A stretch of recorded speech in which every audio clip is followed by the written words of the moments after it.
a lot of newer lifters, they care more about their social media following than they do their total, and then they don't necessarily love the sport, which is okay. Like, they just need to find something they enjoy. Your mentality hasn't changed as far as how you approach each meet and the numbers for the meet.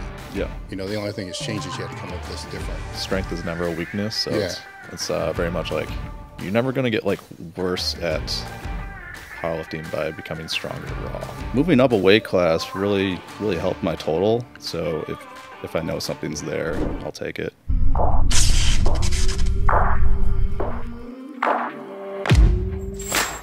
What's going on, guys? We were back with another episode of Table Talk. Bring me down just a little bit on that. And today's guest is John Haack. So you brought me down too much. A little up right there. I was going back and forth with John a few months ago and trying to see if we can get something scheduled. And it was one of those. He's one of the guests that are, if I'm in the area, we'll do it. Yep. And it just kind of worked out perfect that you're here. So I appreciate you, contacting me and coming out to be able to do this. Real brief for those that don't know, but they should know. The best way that I can sum up John would be in the powerlifting sphere. He currently is one of the best competing and probably best in the past decade. Well, no, because it's competing for about that. Last 5 years, for sure. So we're talking, a total of 2254 at 198, 2270 at 220, right? Both of those all-time world records. Starting to get to a point to where when you compete, your total in your weight class is higher than the total in weight classes above you. Not all the time, but it definitely has happened a few times, which is impressive as all hell. And what I wanted to talk to John about was training and then other things that people just don't talk about. So as I told you earlier, I'm not going to ask you the same questions you get asked all the time. Every time. Yeah. Exactly. So he started training when he was 10, right? So a lot of this I get right. And then I believe this is what I didn't figure out. The first competition I saw in open powerlifting, I believe, was 2013. Yes. Did you do any competing before that? No, not in powerlifting. That was my first meet. Yeah. And then when you played football and wrestled kind of, but mostly football, right? Yeah, I probably could have been better if I focused on on wrestling, because I was a very small kid. I played outside linebacker, and I was like 5'5", 5'6" my senior year, and like 140 pounds. But so that body type would have been a lot better for wrestling. Yeah. But, football is the passion. But ultimately, my favorite was actually lifting in the gym. Yeah. Doing the summer weightlifting program. When did the competing actually come in, or how did that come into play? So I was always very much interested in strength, even like you said, I started lifting when I was 10. It was always focused on, I wanted to have the biggest bench out of all my friends, biggest squat and all that stuff. Got into college. You know how when you're in college, you kind of just gravitate towards the guys that are like big in the gym. Became friends with this one kid, Jordy. He did powerlifting in high school, so he got a training program from his coach, and we started that was my first time doing deadlifts, really. Started training for strength in that sense. Transferred to Wisconsin. I was going to Minnesota at the time.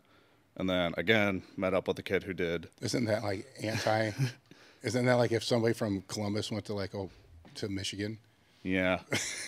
it would have been something if someone that grew up in Columbus decided to go to Michigan. And I was like, oh man, these kids suck.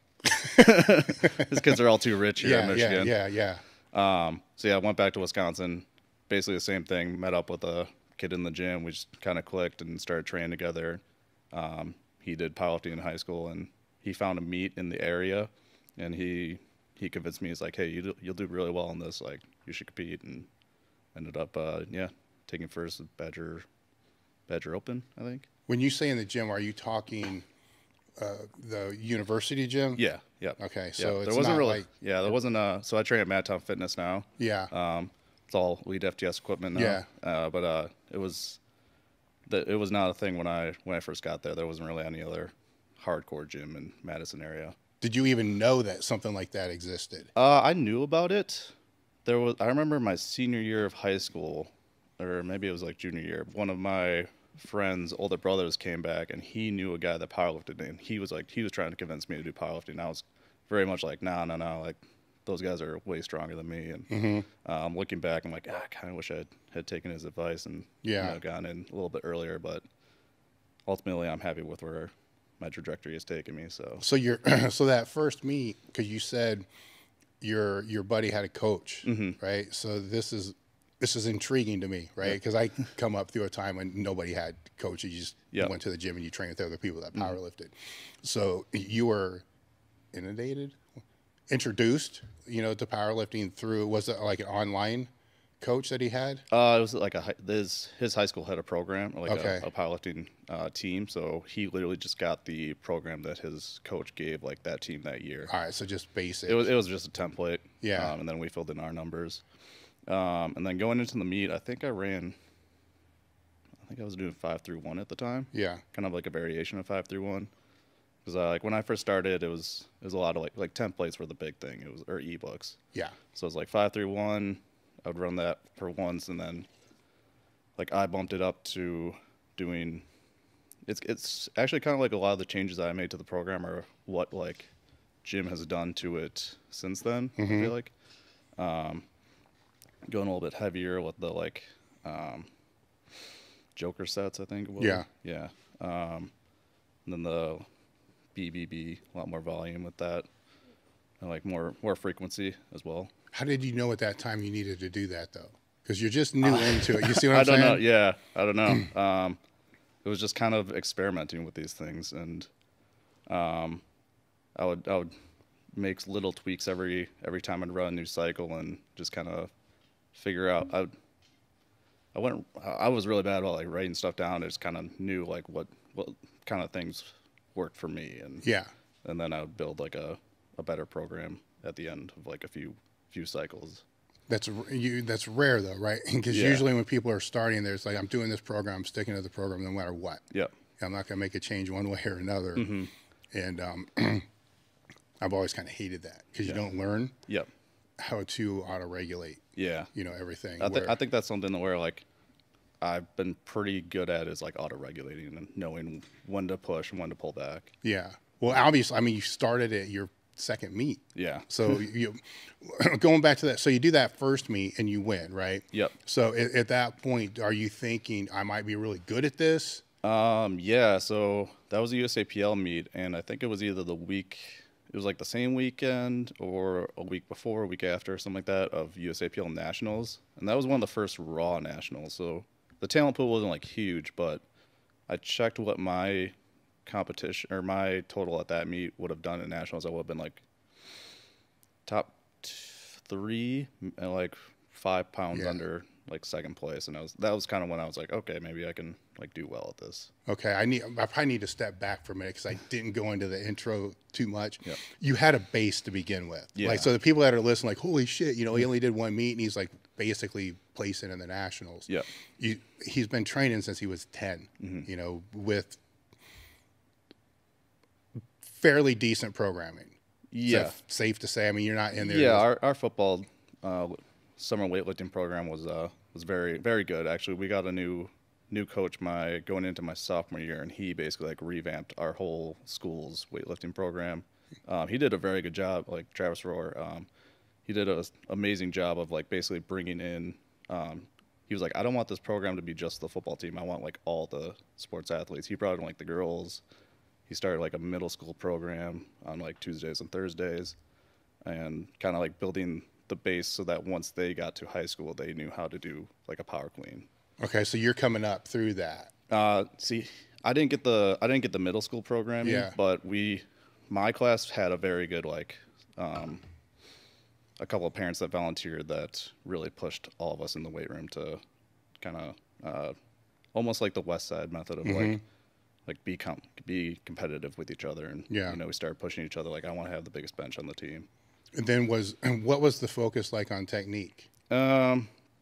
Early on, not much, but once we got the new coach in my sophomore year, then it was much more based on technique and like deep squats,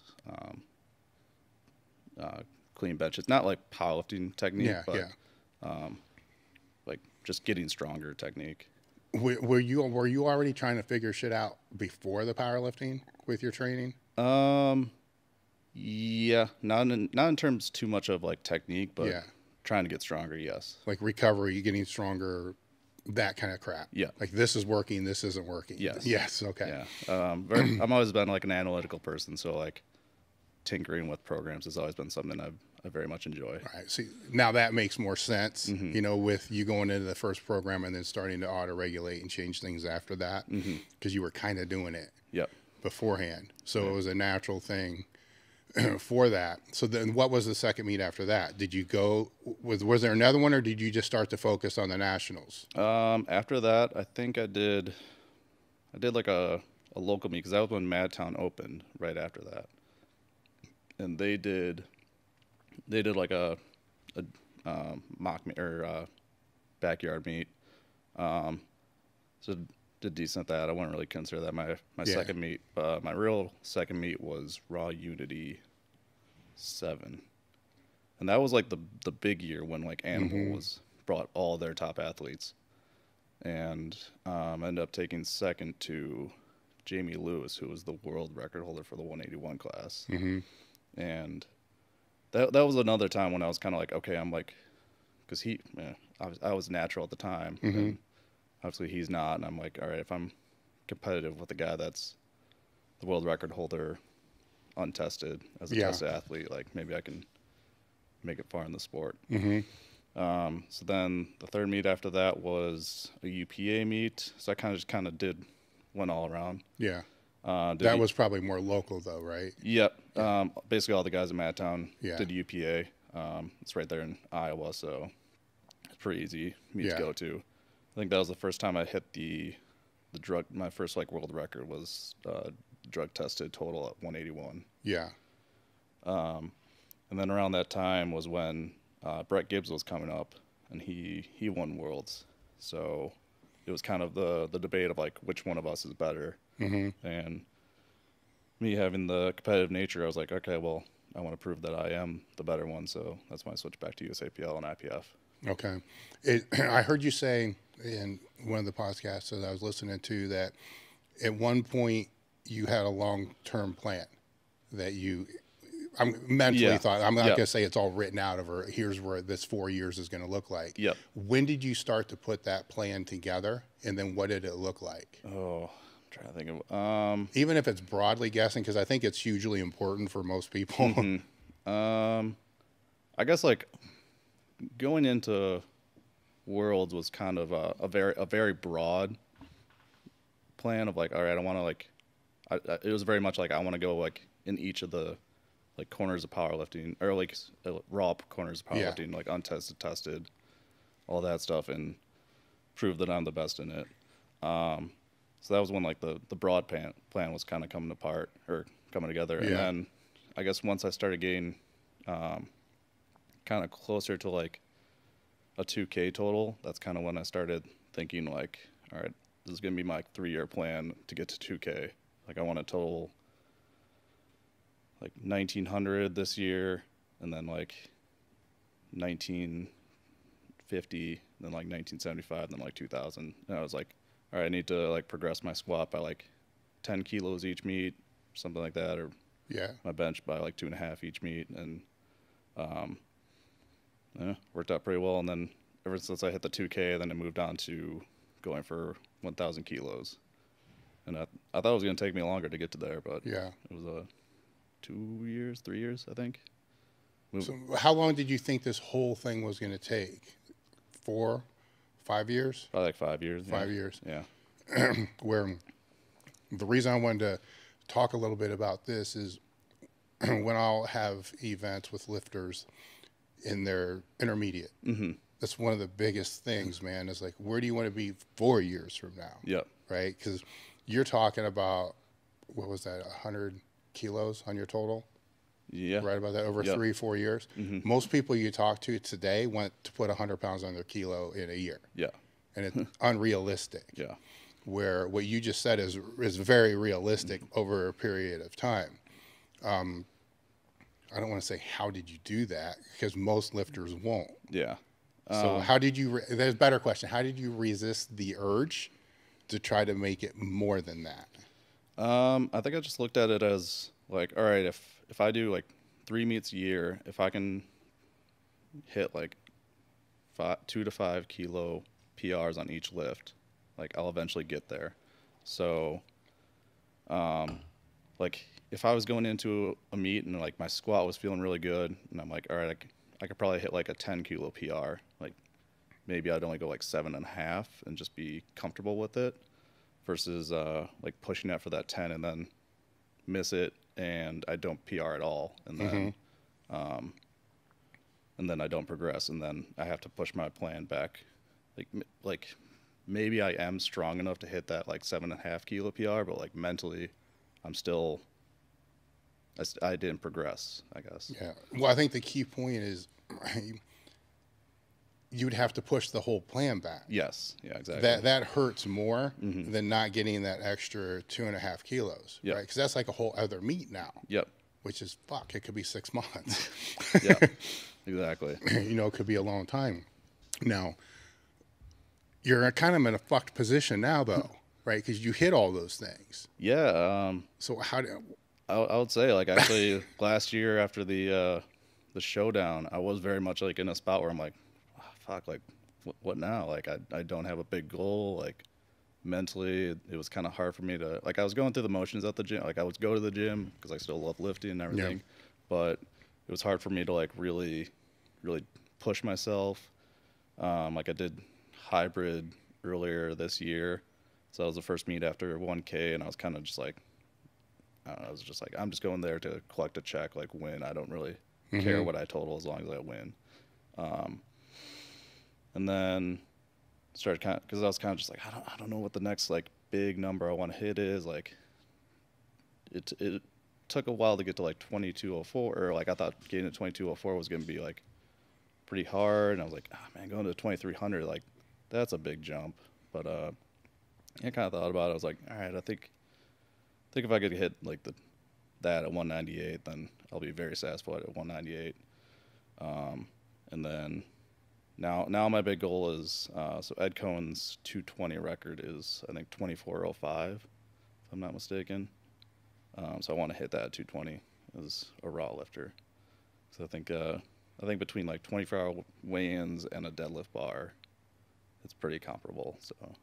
How's that play into the 198 though? Because you still have a goal there, right? Yeah, so I want to hit the 2300 at 198 and then commit to moving up to 220. Okay. Yeah. So it's, I don't want to ask your time frame because then that's putting too much shit out there, right? Yeah. So let's just say the total time frame for all of it, right? That way nobody knows, right? Maybe even going 275. I don't think I'll ever go 275. 4 years. I don't know, because like moving up a weight class really helped my total. Yeah. So, like I think like, yeah, like 4 years is like a long-term plan, but like I think I could do it sooner. At this point, I'm pretty consistent with what I know I can hit in a meet. So if I know something's there, I'll take it. Yeah. Like I'm 14 weeks out now from a meet, and if I have like a really good training cycle, I think I could go like 782, 600, then pull. I'd probably throw on what I need to try and hit 2300 if I feel like there's like a 25% chance I would hit it. Because missing a squat and missing a deadlift at the end of a meet, I feel like are very different. Because what do you mean? At least for me, or like, yeah, for me, like missing a squat at the beginning of a meet, kind of just, it's a lot more like harder to come back from, I think. Yeah. Yeah. Whereas like a deadlift at the end, it's kind of like, I gave it a shot. Yeah. Sometimes I think too, when you miss a squat, you tend to like tweak something in the process. Yeah, for sure. Yeah. And like a deadlift, it's just like, oh, like it's over. Yeah. Like with something like that, I'm either going to like barely get it to my knees or like get it to my knees and then I'll lock it out. So it's if I miss it, it's not going to be very taxing on my body. by the looks of it, your mentality of working that first 4-year plan, or we'll just call it a quadrennial, right? Yeah. Because it's programming language is quadrant. Your mentality hasn't changed as far as how you approach each meet and the numbers for the meet. Yeah. You know, the only thing that's changed is you had to come up with this different Yeah. It's I guess end goal, I guess. the whole philosophy is just steady, consistent progress. Well, and that and being realistic. Yes. Yeah, for sure. Right. That's a huge one that I think you do extremely well. You know, that most others do extremely terribly. Yeah. Terribly well. They're fucking awful. Yeah. Right. Where even, you know, the last video you posted was 10 weeks out, but you said it's not really 10 weeks out because you're going to do a different, right, different meet, where you know exactly where you are, right? You know exactly where you should be. Yeah. This is another thing that I think people miss, that I'm going to try to have you explain how you know this, right? So you know at 6 weeks out you should be X strong. Yeah. So let me step back. You know what numbers you want to try to hit. Yeah. But then you also know what numbers you could realistically hit, and then what numbers would be the worst to possibly hit. Yes. Right. Sure. So they're all there, right? Yeah. And then you know at 4 weeks out you should be X, 6 weeks, 8 weeks, 10 weeks, probably all the way to how far out? Like 16 maybe? I usually like start kind of prepping like 12 to 14. Okay. Yeah. Because in the last video you made, it was basically saying, look, the squat's a little off. It's an injury thing. Yeah. But that may come.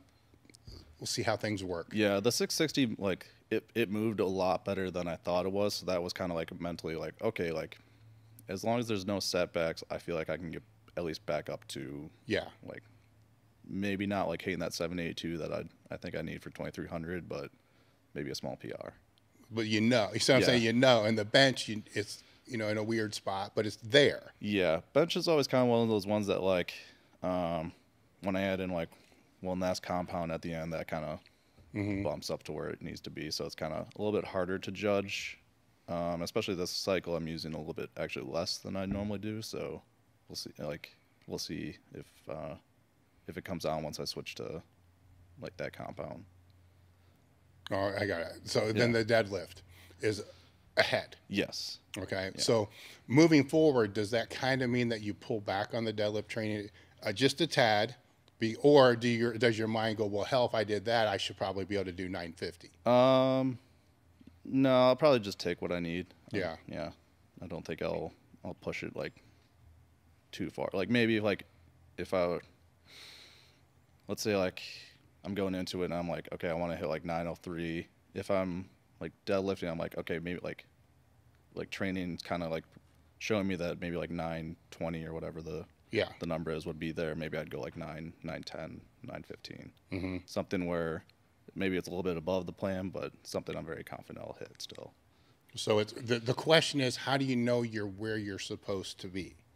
Just plenty of years, and I always like kind of look back, like when I'm starting to hit my, like I hit a lot of singles in my training going into a meet, and they're always kind of at the gauge of like where I'm at. And I'll like at like 12 weeks out, I'll hit my first, or I'll look back and be like, okay, 12 weeks out of my last meet, I hit 518 for my first bench. Like if I can hit like 523 or 529 this day, then like at the same point in the training at like about the same speed, like I know I'm doing better, or at least like in a good spot. Yeah. So now what if it's under? If it's under, then I got to kind of figure something out. Maybe I'll like try and see if there's like any other like factors that are like causing me to be like off. Like maybe like I just moved, so like stress from that and stuff like that. But if that's the case, then I'll pull back a little bit and just see if like I kind of ramp up those singles, and maybe I'll pull back and like start ramping up. And if like the strength comes back, then I'll try and get back to those numbers that I should be hitting, or that I want to be hitting. Let's break out your training week real quick. So it's 5 days. So break that down real quick. So I guess like mentally, I kind of like treat Saturday as like day one. Yes. Just because like I want to focus on that day. That's my heavy squat, heavy bench day.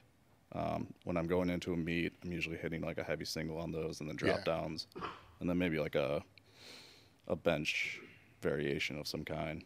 Okay. Monday is my heavy deadlift day.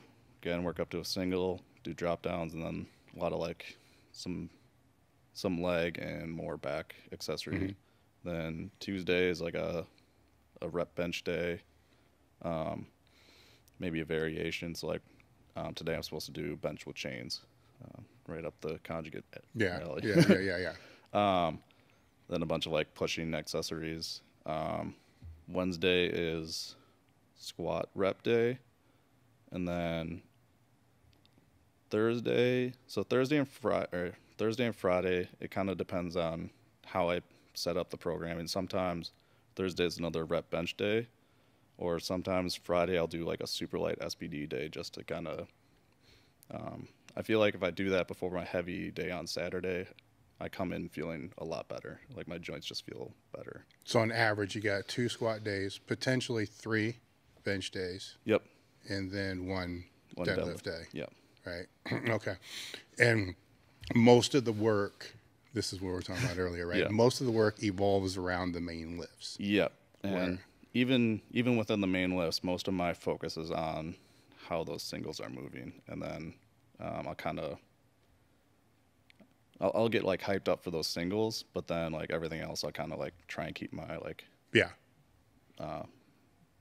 mental like energy kind of at like a lower level or like a stable level. Yeah. So when how it's moving is that I'm sure now it's how it feels, right? Yeah. So what would you consider that being an RPE, or if you were to even guess what you think that bar speed is? It's kind of tough because like I joke with my friends. I'm like, I live in RPE like 9.5. Yeah. Like all my singles that I do going into a meet are like almost like every week it's like 9.5, but like the weight goes up each week. But I just know that the way like I'm learning how to do singles again. So like between that, like just practicing the movements, and then also like I eat into a meet. So I usually start my prep around like 207, 205, and I'll end up around like 215, 217, then do a water cut down to 198. So I know like putting on weight and then also supplements. Yes. I know I'm going to get stronger each week. So it's always like a 9.5 or so. Yeah.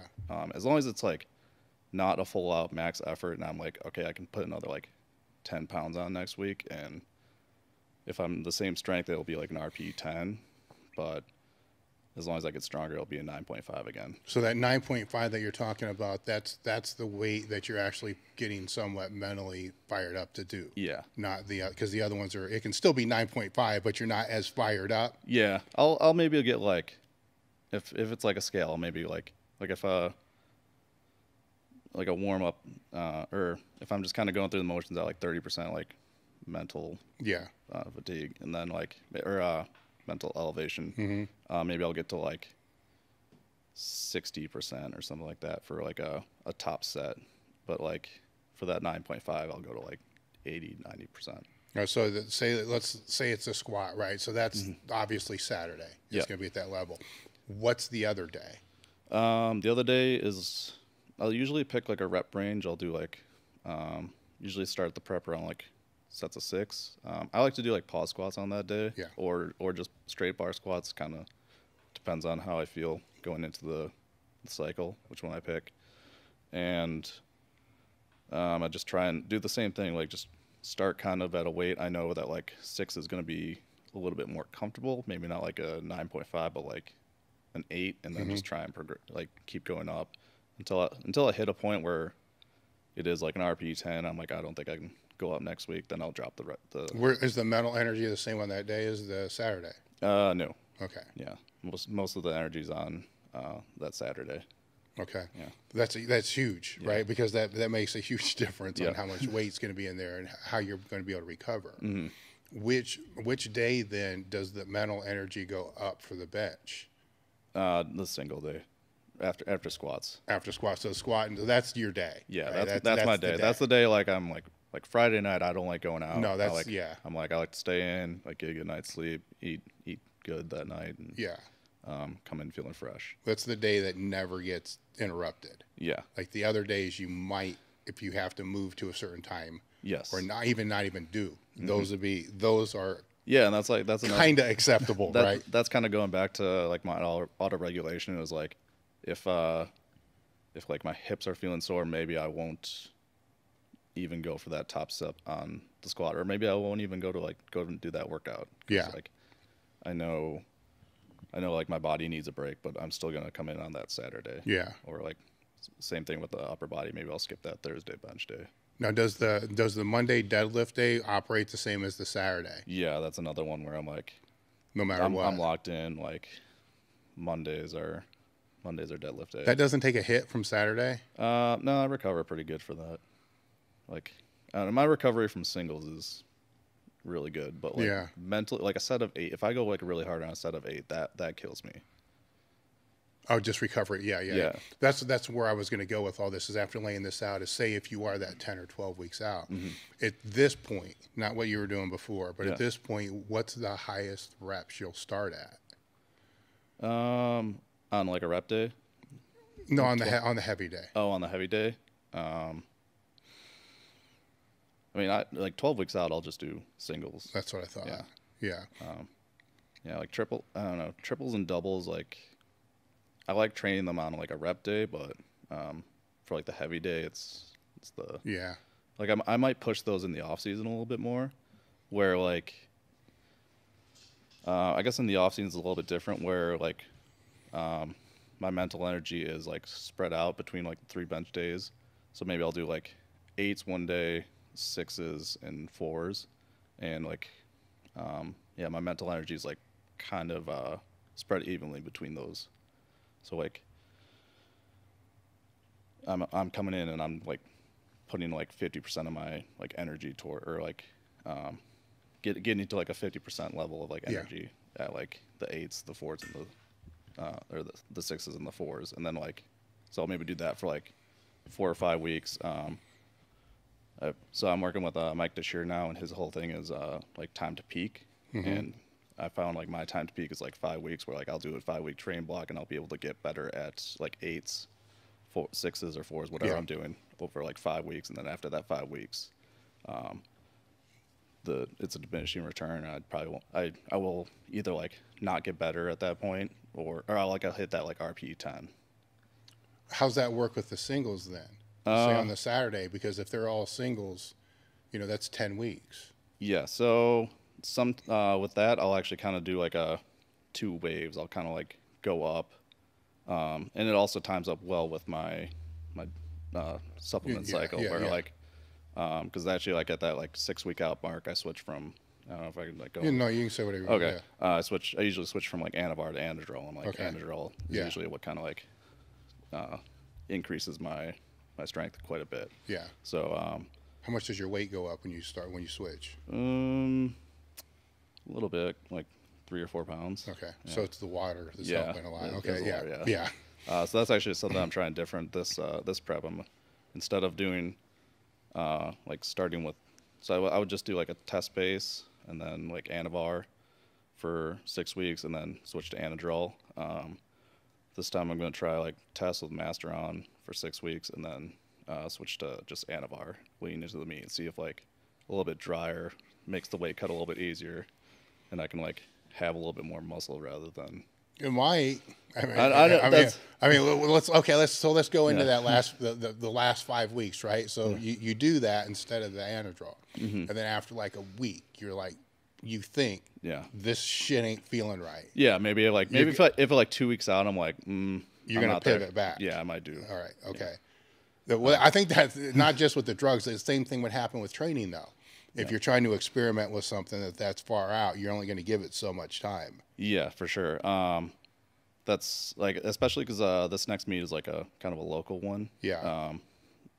So like I don't need to go into this and be my absolute best. Yeah, I get it. Like mentally, I wanted PR and everything, but but you can experiment a lot more. Yep. You just have to deal with the internet bullshit if it doesn't go so well. Yeah. But whatever. Yeah. You got to deal with that anyhow. Every time. Yeah. Dude, every time I started like a training cycle, like right now, like my bench is only like 540. Yeah. And like people are like, I thought he was a 600-pound bencher, and it's just like, you don't like. Are you serious? Like I've pulled up like a video like, hey, this is like me hitting 529 like the same amount of weeks out, and it moved just the same like. And then I hit 600 in the meet, so just chill, buddy. Yeah. So they. Okay, whatever. So for those people that are listening, you peak for meets. And okay, whatever. You know, those are. How often does shit like that happen to you? I mean, basically every training cycle. Really? So every time you start posting, this far out. Yeah, or like even in like the off season, like if I'm not putting up like above 500-pound bench, like people kind of just like don't care. Like people are like, oh, I thought you could do more and stuff like that. It's just like. You think it's just trolls trying to fuck with you? I think it's just people that are like ignorant to how peaking works and how like strength is for like people at our level. Yeah. Yeah, and also like untested lifters too. Like you can't like run a peaking dosage like year round. Well, I mean some people. Yeah, some people try. It doesn't work. Yeah. Going back to the IPF, because I skipped over that real quick. Mm-hmm. When you obviously when you're competing USAPL, you know the goal is to win the worlds. Mm-hmm. You know, so after you won the worlds, first off, what did that feel like? And then did you think that you wanted to repeat it at all? So going into the meet, I kind of had the idea that if I win, I'm done with IPF. Like I feel like I've accomplished what I need to. But if I didn't, I wanted to come back and, you know, make sure, like try and beat Gibbs again. Yeah. So then ended up winning, and the feeling was great. If you're someone who like maybe has a chance of winning it, I'd say go for it, because it is a very good feeling, especially like a sport like this where it's just it's you on the platform versus like a team sport. Like I think when it's like an individual sport, winning like a championship it feels different, I guess. I don't know. None of my teams have won any national championships. So I can't really compare. So that was a great feeling. But at the time, there wasn't really like Raw Unity was kind of dead. There wasn't really that big untested meet where everyone was going to be there. And then so I was like, all right, well, I guess I'll stick with IPF. So I did USAPL Nationals in 2016 again. And then like a month later, they announced the U.S. Open, the Kern, and like the $40,000 payout and all that. And I was kind of like, well, that's where everyone's going to be. So I guess see you USAPL. Yeah. And at the time, I was planning on like, all right, I'll stay natural and I'll like alternate between doing like U.S. Open and IPF Worlds. But like someone in the USAPL told me that if I do U.S. Open, that would have been 2017. So I was like, okay, I'll do 2017 U.S. Open and then 2018 Worlds. And they're like, no, if you do 2017 Open, your suspension will still be in effect when they select the team for 2018 Worlds, and we won't select a suspended athlete, so you can't do those 2 years. So at that point, I was kind of like, all right, like screw the USAPL, like you can't tell me where I can and can't lift. And I stayed natural for the 2017 U.S. Open, but towards the end of that was kind of when I was realizing like, all right, if I want to like beat like Ben Pollock, I'd have to do something. Yeah. So I started with SARMs. Yeah. So I was a little SARM goblin. Oh God, how'd that go? I mean, I didn't hate them, but yeah. Why not just fucking use the stuff? I don't know. Well, so that was like kind of when SARMs are kind of the thing of like, oh, it's not like real steroids, and like in my mind, I'm like, oh, I'm not. But you already decided you were going to do that. I know, but I was like edging myself into it. I guess. Like looking back, would I have done it different? I don't know, because I mean, I think it kind of gave me like, it kind of helped me stay to my plan of like constant progression, where like I always had, like I still have like that trump card of like, oh, if I like ran just like a crazy cycle or something like that, like maybe I could put up like a crazy total. Yeah. So I always kind of like to have like just something in my pocket that I can add on to my training to keep me progressing. The reason I wanted to walk this back to the worlds was you've trained and made progress both clean and using. Mm-hmm. What is the biggest, because it's still kind of somewhat fresh in your mind. Yep. What are the biggest differences that you noticed between not just going on, right? Yep. So obviously, well, yeah, we'll talk about that. Yeah. That'll be fun, right? So you go on your Yeah. first cycle. What's that like?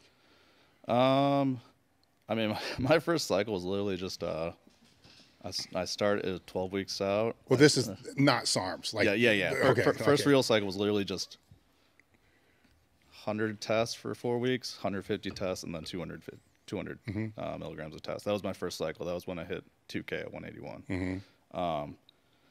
When did you notice first? Did you notice recovery? The biggest thing was like when you're natural, you have like, you know, in those training days where like you go in and you're like, oh, I'm feeling on, like I can hit basically what I put on the bar, and like it just seems like the number of those training days increased, and like almost like every day was a day where I was like, I feel good today.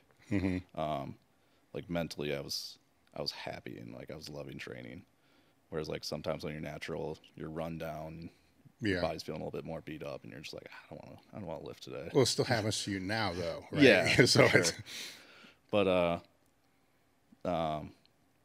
less often, I guess. yeah. Well, not only that, but the first time you're like jacked up to be doing it the first time. Yeah. I always joke that, you know, the people who are just started taking stuff for first couple of years, they never miss it. They never miss a dose. They never miss. Fuck, they'll hit it at the same time every week, like Wednesday at 3. You know, do it for a while. Then you're like, fuck, it's been 3 days or 2 days. You know, you're probably better at it. No, there was a couple days where I was like I was trying to like start my cycle, and then went to Germany. I'm like, I don't want to travel internationally with that stuff. Yeah. I was like, all right, I'll just like an extra couple days like without it, it'll be fine. So did it put you behind a week or 2? Like a week. That's not too bad. Yeah. Now, is that being there?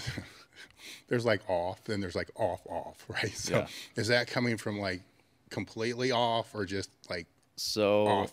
Usually I do come completely off. Yeah. And I think that's something like people need to understand, is that like your strength is gonna like decrease and you're gonna feel like shit. If you're like thinking about getting on anything, just know like you will have highs, but you also have to like be able to deal with the lows. Yeah. So normally I do come completely off. This last prep I tried out just staying on like 100 milligrams test per week, and felt pretty good. But we'll see. Usually, like, was it easier mentally after? You know, because usually there's going to be a mental drop. Yeah. If you go off. Yeah. Usually, like, I did get a little bit of a mental drop. It did seem like it was. So normally when I come completely off, like I almost like know the day it's going to happen. It's like 24 days after like my last dose. Yeah. Is like when, like I wake up that day and I'm like, oh yeah, I'm totally natural so now. now you're willing it. For Yeah, yourself. and it's like 2 or 3 days where I'm like I'm depressed. Like I don't know. It's kind of like a different depression where it's like I know why I'm sad, and like you're just I'm just like I just need to get through these next 2 days, and I'm 2 or 3 days and I'm good, and then like it starts kind of come back up again. But this last one, it was it kind of seemed like it like stretched out. It was like week 5 or 6 when I felt like that drop in energy, and like I didn't really get like depressed or anything this time, but I mean, being depressed for like 2 or 3 days doesn't bother me. So did you try to stay on a low dose this off season because you're trying to still get around this leg thing?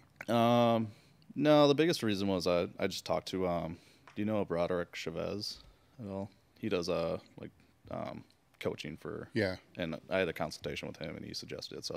And he also suggested the Masteron and Anavar cycle. So it was kind of funny when I went into the consultation. I thought it was going to be very much like just throw everything at like I thought it was going to be like, oh, you're taking nothing, like you need to take like this, and he was very much like, oh, you're doing it pretty correctly, where you're kind of ramping it up over the 12 weeks, and he's like, that's a lot of like orals for 12 weeks. Let's try like Masteron and Anavar, and we'll see how it goes. Did you think you were lying to him? Because your dose isn't that high compared to a lot of other people. He didn't mention it at all.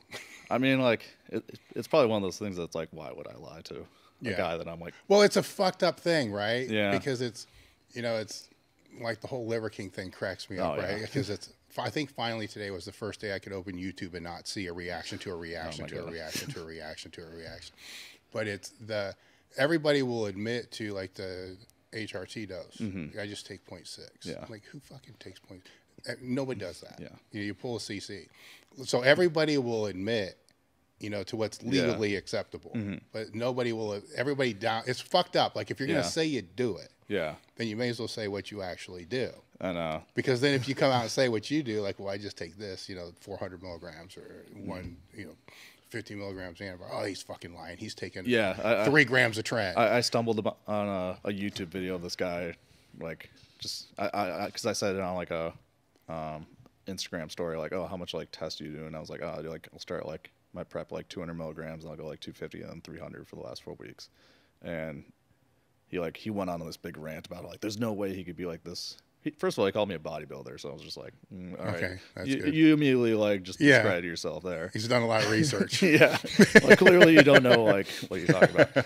And he just went off on like, there's no way he can be like putting up these numbers with that low of a dose. And I was like, well, first of all, I didn't go into like what my orals were. Yeah, like that was someone literally just asked like, how much test do I take? And I was like, all right, like this is what I take.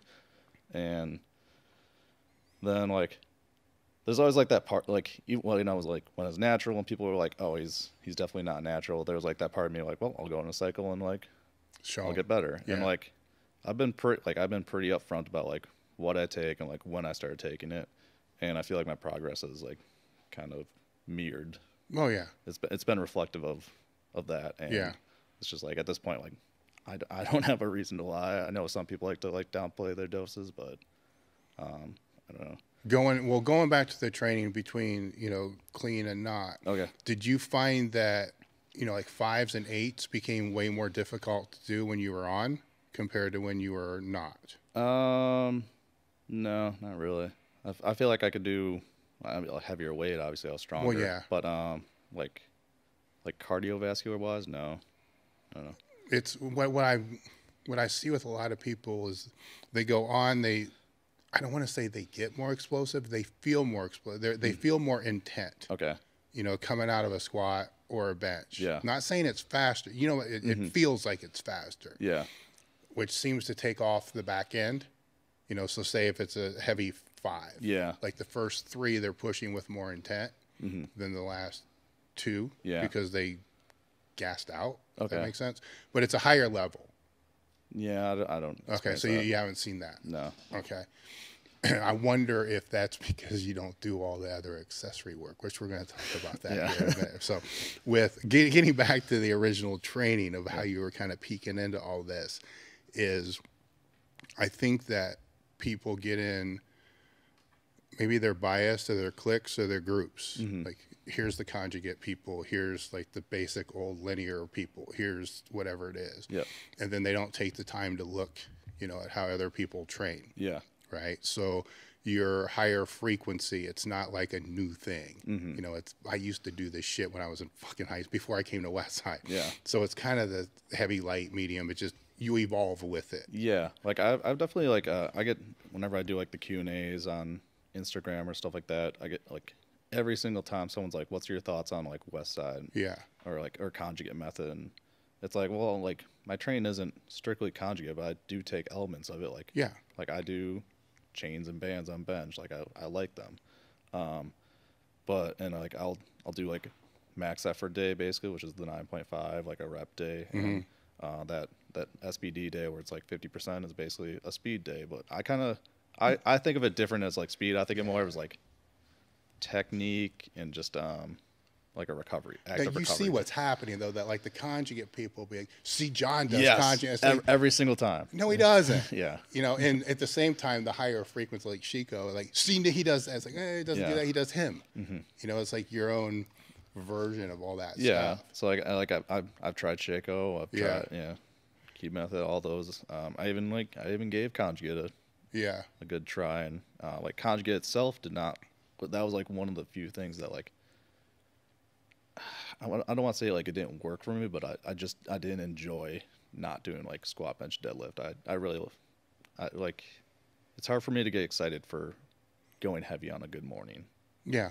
So I was just like, I'm not enjoying training, so I don't want to do this. But I took like all the elements that I did like and just kind of built my programming based on that. Well, too, I mean, one of the negatives of it, you know, and is the lack of specificity. You know, I can debate back and forth about that, but it is, right? So what your whole thing is taking that specificity and making it the majority, you know, of the training. Yeah. And by the way, guys, when you do this, you don't have as much left in the tank to be able to do the accessories. Yeah. That's right, because the frequency's higher. Correct. Right? Yeah. So you squat twice a week or bench 3 times a week. It's different than when you have one heavy bench day. Yeah. Yeah, and like I was saying before I go, like when we were talking earlier, like I go into the gym, I'll like really focus, like ready to hit my main lift, and then once I finish that, I kind of let off the gas a little bit. Like maybe I'll even like just sit around and talk for like 45 minutes or something like that. And they'll be like, all right, I should do my accessories. And at that point, it's kind of like, pre-workout's worn off, but I still need to do it, but I'm not gonna go all out on these. So like I know people are like, oh, John doesn't do accessories. Like I do accessories, but I never post them because whenever I do, I get like I don't know, half the likes of what I would on a squat, and then also it's just like I don't go hard on them, so it's just like I'm not gonna show off me not going hard. Yeah. Well, when fictitiously, let's just say 80% of your training is all specificity based. Yeah. Which is probably 70 to 80, I'm going to guess, right? When you start to feel that there's a weak point in a lift, how do you address that? So like let's take bench for instance. Like recently I've been feeling very like weak on the chest, and like it just feels like my shoulders aren't as like stable, don't have as much like pop as I normally would.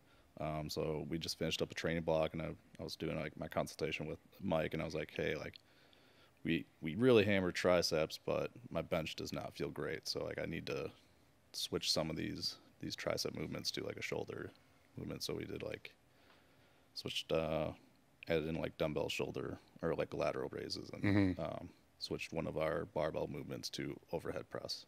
All right. So just like back end accessories. Yeah. And like before I was working with Mike, I basically just like went into a training cycle, and I kind of like winged it on. I'm like, all right, like my triceps like aren't feeling like they have as much pop, so I'm gonna do some more like add more tricep accessories. It's just a lot of like going based on how I feel. Do you pick your variation exercise based upon the strength of the weakness? So in other words, will you use the bands and the chains because you think your triceps need more strength, and that's why you pick those? So like my thought process on like bands and chains is almost like it for like what it does for me is it like I only use them on bench at this point. It teaches me to like keep that momentum, and like sometimes I'll just like kind of catch myself, like I'll like throw it off my chest and then like slowly lock out, and once I catch myself doing that, then I'm like, all right, I need to throw bands in because I need to like keep that like really get that pop going. How long does it take before you feel like that comes back, and then you'll wave those out? I'll start feeling them in like 3 or 4 weeks, and then like my time to peak 5 weeks, so I'll do like 5 weeks of them. And then when you wave it out, how far away from that variation will you go? Would you go to like an incline, or will you go to a close grip?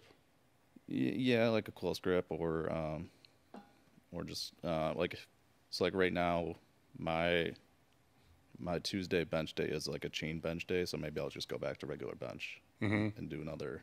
So like lean into the meat, maybe I'll just do straight bench 3 days a week, or like since I'm doing chains now, maybe I'll go to bands. Okay. Or close grip, whatever. Yeah. Right, but here's the thing that people are not seeing. You don't know what you're going to go to yet, because you don't know what you're going to run into until you get to it. Yeah. So you'll make that decision based upon how you feel, I assume. Yeah. Yeah.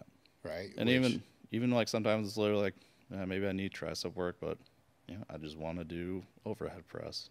Yeah. Like I want training to be fun. I think that's kind of the number one thing for lifting is just have fun.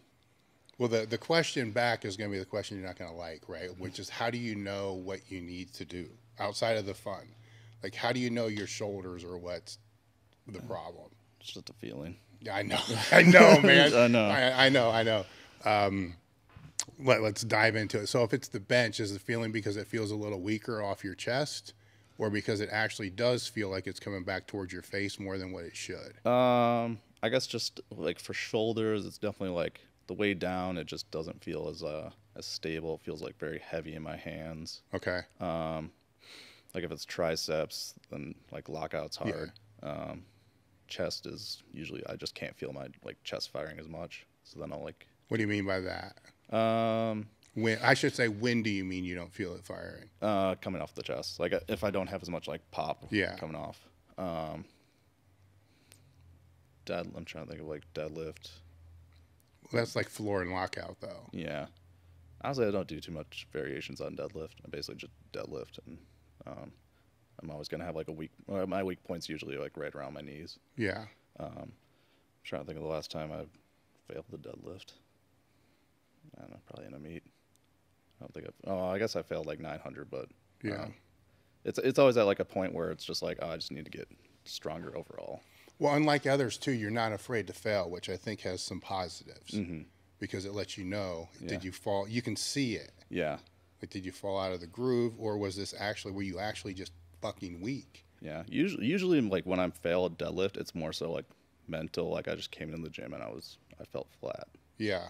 Well, if you kind of know that. Yeah, that's the thing is like I know like I just need to like rest better. Yeah. Like that's what I need to work on. I'm saying, if you come into the gym feeling flat, you would think at this point you would know it's probably not a good idea to work out. Yeah, sometimes sometimes you just gotta say fuck it. Yeah. And be like, I'll just throw on like 880. Well, if it's there, it's there. If not, I know why I missed it. So, yeah. Well, I can kind of see that in a meathead fucking way. Like, you inherently already build in an excuse in case something doesn't go right. So fuck it, let's just go. Yeah. I guess. Then I don't know the last time I've missed a squat actually. Yeah, like squat and deadlift. I basically stick to the main movements. Maybe I'll do SSB and pause squats. I don't know so much if most of the training evolves around singles. I don't know if it's so much that you're ever going to really miss one. You just may not do the next one you're supposed to do. Yeah. Right. So how often do those calls happen? So you go in the gym knowing a number. How often do you have to change that number? You probably hate doing that. No, I mean like whenever I start like a prep, I'll write out the singles that I want. Like I'm like, all right, like this is what I want to hit in the meet. I'll kind of work backwards. I'll be like, all right, like 2 weeks out, I need to hit this to feel confident I can hit this in the meet. And I'll like work all the way back to like 12 weeks out or whatever I start my singles. And like first week, it's always like easy enough where I'm like, I'm not going to miss that. Like second week, same. Like third week is kind of when it's like, all right, like, is it there? Is it not? So like that's the one where like maybe it won't move as well as I would like it to, and then I'll just kind of adjust the plan basically. Like if like this is like the peak, I'll just kind of move it down a little bit and be like, all right, I just need to. I'll start lower next week and then just try and put on more per week. No, I get it. And that's with all the lifts? Yeah, pretty much. So now after the meet, what's that look like? The first week after is going to be, sometimes I'll come in and train. Sometimes I'll take the whole week off, just kind of how I feel. I usually, if I do come in, the next training cycle usually goes better, but sometimes I just need that mental break. Yeah. That's literally a basic deload. I basically like hit super light. Do you already by that time? Do you already kind of have another meet in mind, or at least a time of the year that you're gonna look? Yeah, like a time of the year for sure. This like after this past meet, the USPA Pro in September, that was like one of the first times after a meet I didn't have like the next one picked out, and like I didn't even have like a time frame. I was kind of like, it actually felt good to like, I was like, I need like a solid month of like not thinking about like what the next thing is going to be. Yeah. But yeah, normally I have like a meet picked out. Okay. How long do you make the off season then? It depends, so I think the last like 6 meets were basically like 2 meets back to back. Yeah. Okay, so after that second meet, then is there a longer period of time that you put in there? Yeah. All right. And I guess the length of the off season is dependent on when the next meet is. Yeah. What would be the most optimal? Like if it could be the perfect scenario laid out for you. So let's say for some fucked up reason you could actually say when your next 3 meets are going to be. You could plan when they were. How long would you put between each 3? So I like to like peak hit singles for like 12 weeks. I think if I did like 10 to 12 of like an off season would be ideal. Yeah. And I think that's around, I think I did like 9 or 10 for this, between this one and now, like when I'm starting to peak now for this next meet. So almost optimal, except working around an injury. Mm-hmm. So when you haven't been injured that much. So when well, let's define injury, right? So there's injury like bad things, and there's injuries like the everyday, not every day, but every training cycle. Yeah, where like I'll just have to like wear and tear crap. Yeah, like oh maybe I won't like push deadlifts hard this week. Maybe I'll only like that's happened sometimes where like I'll have the planned singles and like I'll just kind of tweak my back a little bit where I'm like, all right, I'm not gonna be able to hit like 860 or whatever, 850. Yeah. Maybe I'll only go up to like I'll go up to a point where I feel it's not going to get worse, and then reevaluate the next week. And if I'm back to where I'm feeling good, maybe I'll push it again. But so you train around, not through. Would that be safe to say? Yeah. Okay. And then with the quad, it's been an injury for. It's been like kind of recurring, yeah. It almost like basically started when I kind of half blame knee wraps for it. Really? Yeah, because I already have like really tight quads, and then when I tried out knee wraps, it just like tightened them even more, and then I went down on a squat one time and felt the first time it popped, and then ever since then it's just kind of like re-injured a little bit every once in a while. Yeah. What has worked for you with it, therapy-wise? Deep tissue work is the biggest one that's worked well for me, and then just pulling back enough, which is sometimes the hardest thing. I was going to say, how do you define that, right? Because if it's crackling, as you're warming up. So say you got to squat 780 that day, whatever the fuck is 700, whatever's that day. Yeah. 680. And it starts crackling at like 400, but it doesn't crackle that much. For me, it's either gonna like not, it's gonna be fine, or it's gonna happen on my top set. Like it never happens on my warm ups. Yeah. At least for like that injury wise, it's always the top set that it happens on. It's not the warm ups. So then you just jump in blind, right? Because you don't feel it as you're warming up. Sometimes like so that was the thing. Like this whole like prep is like. It felt tight, and like it felt like maybe if I push it a little bit too hard, it might go. So I had to like slow down my reps, my reps, and then on top of that, I did like some box squats because it was always in the hole. Mm-hmm. But yeah, it was kind of always like, all right, I feel like if it's gonna go like around like 496. So I'd always just train it like. Yeah, I would do like red plate jumps. So I'd just do a bunch of reps at 385. All right. With the auto regulation that we talked about earlier, it's you kind of knew it a little bit coming into the sport. Where now it's pretty much everything that you're doing is based upon that. Yeah. Right. And you have clients too. So when you're working with clients, what are the first things that you have them try to focus on, as far as learning how to auto regulate their training? Like I tell them like, well, a lot of them like they'll message me and be like, oh man, like I don't think I'll be able to like I'm feeling run down. Like, you okay with me like moving this day? And I'm just like, yeah, man, like I'm not gonna get mad at you for like doing what what Yeah. you feel your body needs. And I guess that's Mm-hmm. kind of the lesson. Just like listen to your body is the biggest thing. When their training starts to slow down, where do you look first? Trying to think here. I don't have that many clients. Okay.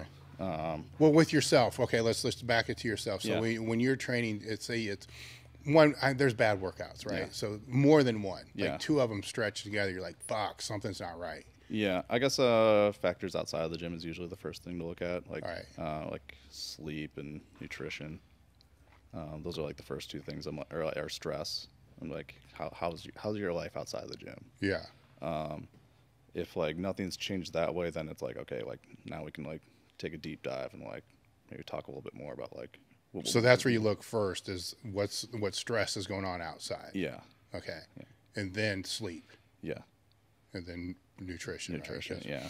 I listened to one podcast. You eat like cereal for breakfast and ramen noodles for lunch, right? I eat I eat better than that. Andy sees me snack a lot. I do snack a lot. Yeah. That's my thing. But yeah, I'll like eat like a solid like breakfast meal, and then usually like a solid lunch, and then yeah, like pre-workouts kind of oatmeal and super easily digestible food, and then post-workouts when I'm like, all right, I want cereal. Like I'll just eat what I want. So it's probably not that often that nutrition ends up being a variable as to why your training's not moving. I mean, sometimes it's more so like I just don't eat enough. Yeah. So like the way I like track my nutrition is I mostly track protein, and then I like let carbs and fat kind of take care of themselves, like based on how hungry I am. And sometimes when work gets stressful, I just don't eat as much, and that's usually like, I guess those two are kind of intertwined for me. Now I'm going to assume you're not tracking your macros per se. So are you just getting on a scale each day to kind of know where you're at? Yeah, and then I can like eyeball what my macros look like. Yeah. I'll track my protein though. I usually get around like I shoot for 45 grams per meal, and I use get four meals a day. Does that change when you go on for meat? No. So it's the same all around. Yeah. And like if I usually drink like energy drinks, and like if I'm trying to gain weight, I'll do full sugar. If I'm trying to lose weight, then I'll do sugar free, and that usually does like a pretty good job at it. Well, how many of these things you have in a day? 1 to 2. All right, so it's a few hundred calories. Yeah, it's like right? it's like 250 to 500 calories. Yeah. Yeah. So that's enough to be able to bump it. So that's your fucking up weight loss and weight cut. Yeah. Not cut, but weight loss strategy, because a cut's a different thing. Is you just go from the low carb. Yeah. Trying to put weight on right now. Yeah, so you go with the full carb and then go that route. With the PEDs or whatever you want to say with that. Is this 1, 2, 3 years? Yeah, I think 3.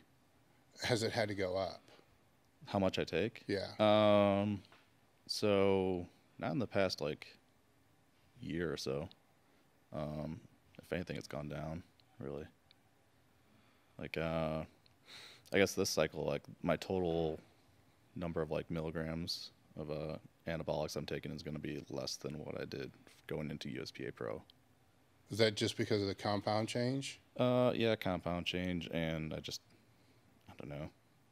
I feel like the amount I take now is kept working, so I don't feel a need to go up. All right. How do you define working? Like, how do you know if it's helping you week to week to week? I know I'm asking you these hard questions. Yeah. But I'm asking you because you'll see why in a minute. Yeah. So. It's the same thing, like going back to like, all right, I'm like 12 weeks out now.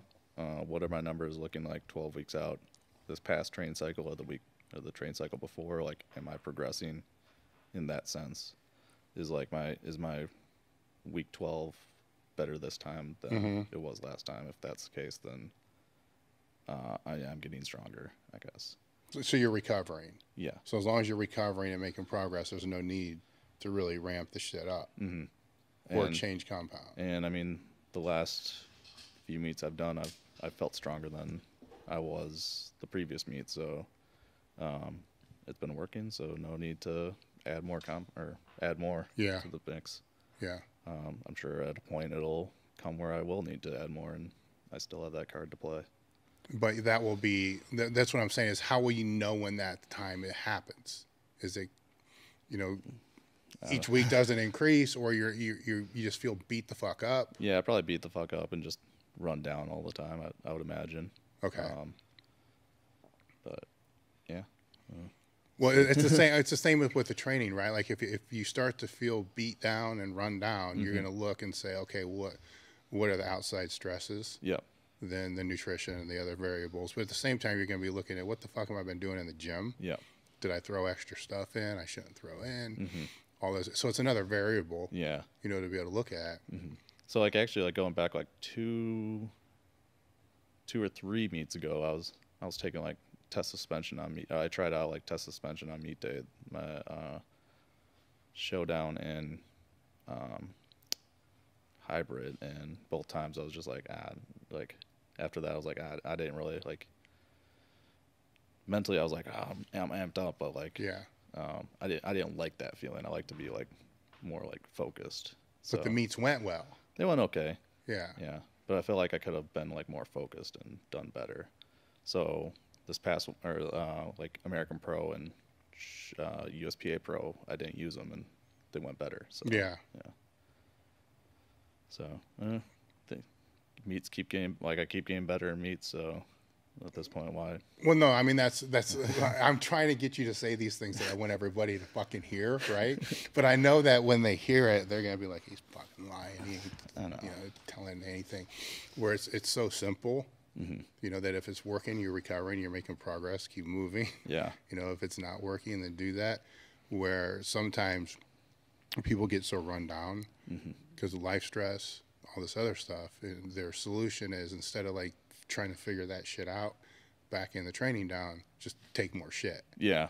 I think that's actually something too that like my USAPL background really helped me with, is that like I learned how to not rely on the drugs to get stronger and like look at the other factors like sleep, stress and all that, and like figure out where I need to improve. And then the PEDs just kind of helped with that. Yeah. Whereas like a lot of the people that I think like they jump right into the deep end of like PEDs and they become reliant on them, and like they start looking at like, oh, train's not feeling well, like up the dose.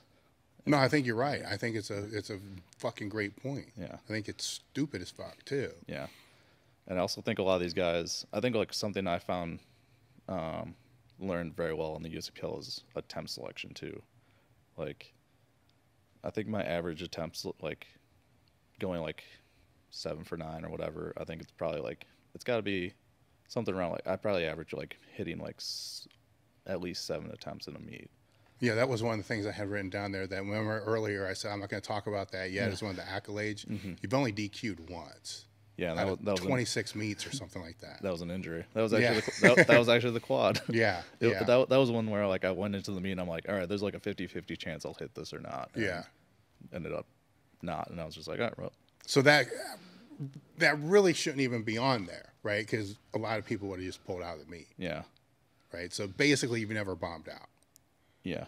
So with the attempt selection, then to get back to that, how do you go about mentally thinking about, or how do you go about doing it? Work backwards from my third attempt. So, but let's talk about that first, right? Okay. So, I guess I think a lot of like the older generation, they kind of had the mentality of like, all right, like take an opener, and then your second is going to be like a PR or like something, and then a third is kind of like, fuck it, go for it. That would be me. Yeah. And like maybe the the trend really hits on maybe day. maybe you hope for the best. Yeah. Or you're gonna miss your first one, so you got to repeat it. So So like my mentality was like I want to hit my third attempt. Like I'm planning on hitting my third attempts, and like going back to USAPL days, I had Joey Flex coaching me, and I think that was the first time I went 9 for 9 in a meet, and like my total was great. And then going into Worlds, again we came in with the plan. We knew what we needed to hit to win, or we figured out what my best day would be, and stuck to the plan. Got 9 for 9 and ended up winning because Brett Gibbs might have been stronger on that day, but he missed. I think he went 6 for 9 or something like that. So that was kind of where I got in the mentality of like hit your lips, and also like missing a squat that taxes the shit out of you. Like if you miss it on depth, that's different, but like failing a squat, that sucks. Yeah, no, there's no doubt. But yeah, like once I got to that point where I'm like consistently hitting thirds, it became all right. As long as I like just trying to do a little bit better on my thirds each time, and like all right, if I hit like 225 on my third this meet, I want to hit like 227.5 or 230 or something like that, and then working backwards, like all right, if I open with 205, like I'll open with like 207.5 or 220 or 210, and yeah. In my world, openers should not be part of my total. Yes. Whereas, like, yeah, I think. So how much percent wise? I don't know how to really base that because everybody's strength is so vast. 400 squat to 700 squat. Mm-hmm. What percent difference do you think that is, or kilo? Say I can't go on kilos either because it's a tough one. How much room are you putting between those two? The first and the second. The first and the second is usually a pretty big gap. Like I said, like I kind of think of it like my first isn't going to be part of my total, so I don't really care what that is. I just want it to be something that it's going to move fast. I can hit it super clean, and it's going to like I'm going to move it so fast that I'm going to like build confidence that I'm strong on this day. So that's usually like a bigger jump. I'm trying to think of what I did in my last meet. I think I opened with like 375 on deadlift, and then I jumped to 390, so 15 kilos. And then I actually missed that, so then I went 410. Wait, is that what it was? Maybe I opened lower. I don't remember, but yeah, it's usually like 15 to 20 kilos. I don't know. It kind of goes back to the singles and like just knowing like it's almost like I'm working up to like that top single. Like what would my warm ups look like? Yeah. So when you make the final decision on what do you think that third's going to be? I know you kind of go into the meet with it, the whole training with it in mind. Yeah. I guess I give myself like so I always hit like my last heavy deadlift 2.5 weeks out, or like that Monday. That's like almost 3 weeks out. And then my last heavy squat and bench, and like I've been doing it long enough, I know like how much weight I'm gonna or how much strength I'm gonna lose on a cut. So based on how those moved, I kind of give myself like a range where like this is what I'm expecting, and then like maybe like 2.5 or 5 kilos either way. And it's like I go in with plan. The opener, second attempt is plan, but it kind of same thing. It has like that 2.5 either way. Like that opener didn't move as well, maybe I'll go like 2.5 kilos less, and then I'll move up to the third, but maybe like that 5 kilos less range. With I forgot where I was going to go. It was with the max attempt as it changes, right? So as you're moving into the meet, no, I know what I was going to say. So with your weight cut, you're going to be stronger in training. You're going to lift if it's 198, right, and you're cutting down to that, you're going to hit, you'd like to hit the same weights at a meet that you do in training. Yeah, usually squat is the one that's like the worst. Bench, I can usually hit like right around what I hit in training, maybe like 2.5 kilos, 5 kilos less. Deadlift, and I usually kind of hit around the same number. Yeah. Now, your last meet, was it 198 or 220? Well, not counting the thing that you just did. It was, I went to 210. I did like a small cut just to make like the dot score a little bit easier to win, but yeah, that was a 220 in the 220 weight class. So the next meet be 220? The next one I'm planning 198. Okay. So there's going to be a cut. Yeah. Okay. Yeah. So like I know basically with this last one I did like a water load, and then I didn't really sauna at all. I did like 2 or 3 rounds just because I was just like, I'm bored. Yeah. Do it, but I like once I start losing more than like 8 pounds, that's when like a water cut starts, or like a cut starts to like be mentally hard for me. Yeah. Like I can get up to like, I've done like 20, but like above like 8 to 10, then it's like, all right, like I have to work for this. Any diuretics, or are you just doing this old school? Yeah, just old school, like water load, like very typical water load, spit, and then sauna the rest. Mm-hmm. You said that, you know, the older generation, kind of myself, right? I'm not saying everybody did that, but that was definitely my philosophy. You know, open with whatever the fuck your last warm up would be. You know, that way, same thing, so you build confidence. And then jump to a 5-pound PR, which is kind of fucking stupid. Right? Then if you miss it, you got another shot. So, I mean, that's one example because of, I don't want to say stupid shit because that might be insulting to other people that are, you know, my generation, but it is kind of stupid shit that you guys have come up behind, right? So you've seen the stupid shit that we've done. And you're like, well, we don't want to do that. We want to do this. And it's obviously apparent that it's worked, right? Because your generation's stronger, right? So I'm trying to walk a line here where like my own peers. I think a lot of it has to do with raw versus gear as well. Because like sometimes, like with your generation, like you guys were a lot of multiply guys. Maybe like the bloat like hits a lot better in the equipment. It's just like it feels better. So like you maybe you do hit that like. Well, I'm going more. I'm going to go more global with this question, right? So it's more. What are the other things that you guys are looking at? And you're like, man, you guys were not right here, where this was more right. And I'm like I said, I'm trying to walk a line so my own fucking generation aren't like, Dave, you're a fucking trader too, you know, piece of shit. It's not what that is. It's like in all disciplines of powerlifting, you know, single ply, multiply, even raw, they're stronger now, you know. And I'm trying to think of like what things I think we have better equipment for sure. Like it's way easier to find a gym that has like competition equipment. So like getting to train on competition equipment is going to prepare you much better for a meet.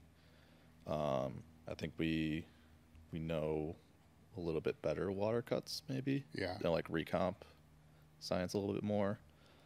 And then just bigger talent pool is probably the biggest thing. Do you think there's any, because one of the criticisms that, you know, I've had and other of my generation have is that nobody trains in crews anymore, but I don't know if that's necessarily, if I try to think critically about it, I can see pros and cons. Because you don't need multiple people to put shit on. You know? I can do either. I think that's a big reason why I just don't really have too much interest in like geared lifting, because I like to be able to have the freedom. Like I travel for work like this. Like I can't be like reliant on finding a gym with a multiply crew that could help me like wrap my knees or something like that. So like raw is a lot easier for me to.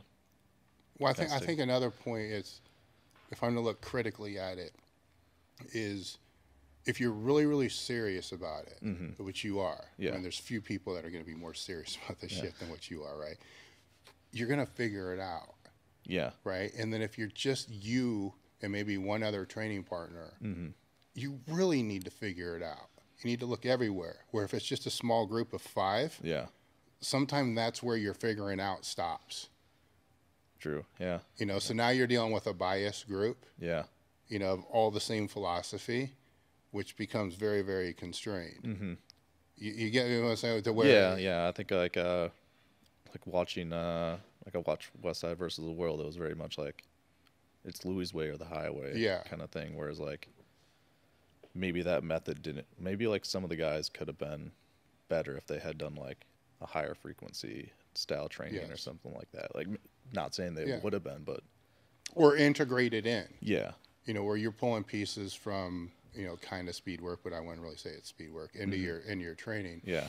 You know, for volume, technique. Mm-hmm. You know, there's a lot of other reasons why you're putting it in there. Yeah. From that standpoint, where if you're in this click of 5, Yeah. you know, 4, whatever it is, I don't know if that happens. Like I Actually, if it does happen, you know, that they probably come back and then they'll go to their group and they'll be like, "Hey, man, I just saw it. Shut the fuck up. He don't know what he's talking yeah. about." I think it was. I can't remember who in the documentary it was. It might have been like Chuck Vogopol. I think he was like, "Oh, I want to try like training this way or something like that." And I think they're like, Lou was like, "No, we're not doing that." And it was just like maybe that way would have. I think he might have left over that basically. I don't think it was Chuck. But It was part of the reason. yeah. I mean, it was definitely part of the reason. Yeah. Where it's, like I said, if I look at it critically, I can see pros and cons, you know, of both sides. Yeah. Where that's what I try to figure out. Like, because yes, there's a bigger pool. Yeah. It's still a small fucking sport. You know, so you get what I'm That's saying? true. You know, and like take like a sport like basketball, you're still gonna have like a freak like LeBron James who's just like a genetically like so much better, or like or Michael Jordan, who like those two are just like still head and shoulders above like the next best guys, even though they had such a genetic pool to choose from. Yeah. So like powerlifting being as small as it is, like yeah, you're gonna have those guys that are just. I think there's more of them now, right? Where, you know, I can go back 20 years ago and they're pretty easy to spot. Yeah. Like, right there, you know. And I hate to say the genetic freaks because it kind of takes, they still, you could be called that. Yeah. Right? You still got to fucking show up. You still got to train. You still got to figure all this shit out. Yeah. And most importantly, you got to figure out how to auto-regulate this crap. Yeah. Which I think that, you know, looking on the whole sport entirely, I think that's where people fuck up the most. Yeah. I think I think people just get burned out, and they don't. They give up. Yeah, Like, well, they might have like 1 or 2 bad meets, and then they're like, all right. Like, well, it's on to the next boring thing. too, right? I mean, especially, I mean, the way that you train's far more boring than if it's conjugate or, you know, because it's the same shit over and over and over and over and over. So you have to embrace that. Actually, you need to love it. Yeah. You know, where there'd be a question for you, like, how excited are you going to be if you knew that your bench workout one day would not be anything that you ever do twice in a row? Like, it'll be a board press one day, maybe the next time it's going to be a close grip incline, maybe the next time it's a floor press. Where you're like about ready to puke right now just thinking about it. Yeah, I would hate that. All right, so I think a lot of the training has to also. I could handle it if it was like, I don't like board presses, but like if it was like, all right, we're gonna do like close grip like chains or something like that. Like if we're gonna do it for like 5 or 6 weeks, then I can be excited about it. But for like if I'm changing every other week or every 3 weeks, like nah, that doesn't interest me at all. Yeah, so that kind of goes to your point of talking about the people that I used to train with. Would they have done better if they were doing a different discipline? Because I think some of this needs to fit your personality too. Yeah. So if you're a person that likes chaos, Yeah. right, then you're not going to do really well with the same shit for 12 weeks. If you're somebody that really, really needs consistency, certainty, you want to know this is what happens on Monday. Yeah. I deadlift heavy. Did you guys like know like going into a lift like what you guys were like? When did you find out like, oh, we're doing 5-band That day. That day? Well, speed work, it would wave. So the Yeah. speed work would be like 3-week phases, and we knew what that was. Yeah. Weight, accommodating resistance. We knew what that was. It's funny because you say you write the weights out, what you want to do. Yeah. So Louis would write that on the Bulldog calendar. Yeah. It would just say like 460, 440, 420. And like everyone did like 460? Well, no, but that's what Louis is doing, and Okay. I'm in his group. So if we squat 900, then the 850s will use a certain percentage lower than that. Yeah. Then at 800. That was the only fucking thing on the calendar. That was it. The squat week or the squat waves. Yeah. Every like max effort stuff we figured out when we were there. So Okay. literally you'd come in and sit down and you'd walk in and be like, what do you want to do today? I don't know. What are you going to do today? Okay. And that's how that worked. How much was it like, was there like kind of the alpha dog that like he was the one that kind of decided like, all right, Sometimes. I need to like work on this. So like we're all working on like. I called it more the Phoenix, right? So there was a certain person in there that was the Phoenix. Okay. They could do no wrong. Okay. Right. And they were usually the people that were doing really, really well. Yeah. And there was only one. So they were like Louis' favorite no matter what. Everybody else was just a piece of shit. Okay. This guy could do whatever he wanted. So in that case, if that person decided they wanted to do a certain thing, we were probably going to do that. Okay. But yeah, I think that's like a kind of another situation where like the training crew is almost detrimental, where like maybe like the Phoenix guy needs that movement, but like you go in and you're like that movement might really help lock out or something like that, but you need to work on like coming out of the hole. But yeah.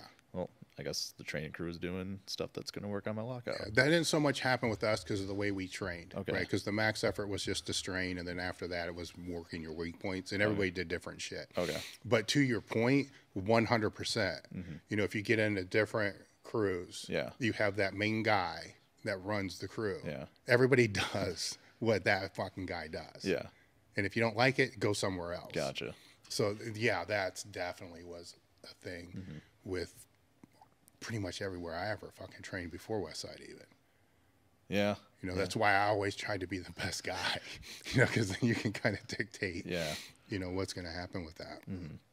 I think at the same time though, like, so I started training, like we had like a Saturday bench crew, and that kind of really helped me, like, we all like trained like pretty much like straight bar, or like someone would do like board presses, but I would always train with like the biggest guys in the gym and like untested guys, so that like pushed me to like I want to be as competitive as them. So like maybe if I would have only done like 345, but they're warming up like 365, I'm like, all right, I'm doing 365 today. And I think that kind of the competitiveness is a big positive to train with the crew. Oh, 100%. Your perception of strength changes too. Yep. It's like, fuck, these guys are benching 500 pounds. My 300-pound socks. I know that's like something that's like always like kind of like hard for me to like, or like weird to like take a step back up. Someone asked me on a Q&A, they're like, how attainable do you think like a 500 dots or Wilks is? And I was like, I think like with good like decent genetics, like most people could attain it. And then someone like messaged like, only like, I can't remember the percent, but it was like 5% or like less than that of competitive lifters have like a 500 dots. And I was like, oh shit, okay, that's a lot smaller population. Like I didn't think 500 dots was that like as elite as it is, but it's just like I surround myself with people. Or, well, and it becomes a weird thing too, right? Because it changes the perception of the sport. Yeah. You may not know it now because you're in it at that point, where if all you're ever around are the top 10%, you only compete in the top meets. Yeah. In a way, you kind of forget what the sport's really about, right? Because when I was in the national level and I went to a local meet, I hated them. Yeah. I hated them with a passion. And I still kind of hate any meet, by the way. They're boring as fuck. That's true. I also go to like a local meet, and you get that guy that grinds out like a third attempt. That gets me hyped. Like, all right, so you still see it then. Yeah. Okay. I lost that when Okay. I was competing. Yeah. And this is why I hated the sport when I was out of it. Like, fuck, then I went to a local meet, and I'm like, that's kind of really what it's about. Is that person grinding out that 315 for the first time. Yeah. Where it's a big thing for them. Is there like what's like a bench number that you like if someone hits this bench, do you like start being like, oh yeah, that person's strong? Probably 405. Yeah, I'd say like 405. Yeah. Yeah. Yeah. I mean, I've seen too many. I mean, well, what did you bench in high school? Going into my senior year of football, I hit 265. Yeah. I mean, I've seen so many high school kids hit like 275 to 315 that, like, in my mind, like, fucking anybody can bench. Like, if you're hitting like 315 in the gym, I'm like, all right, like, I'll give you props. But like, once you hit 405, that's when I'm like, all right, you're strong. It's a little different world. It's like you can kind of, the way I see it, I should probably preference that is pretty much anybody can get to 315, but to get to 405 is another world. Yeah, I think so. You know, it's people, you don't hear a lot of stories like, well, yeah, man, the first time I went to the gym, I benched 405. Yeah, you have to either be like an absolute like genetic freak or like train for it to hit 405. And I thought like most people need to train to hit 315, but you kind of need a little bit of both to hit 405. I think so. What would you say that number is for the squat? Ooh, that's a different one. If someone's squatting over 500, I'll honestly, if someone's squatting over like 405, I'll kind of be like, all right, like I'll give you props for that. 500, it's like a little bit like it's a level above. Like once you get to like 600, then I'm like, all right, like like they're like at least I respect.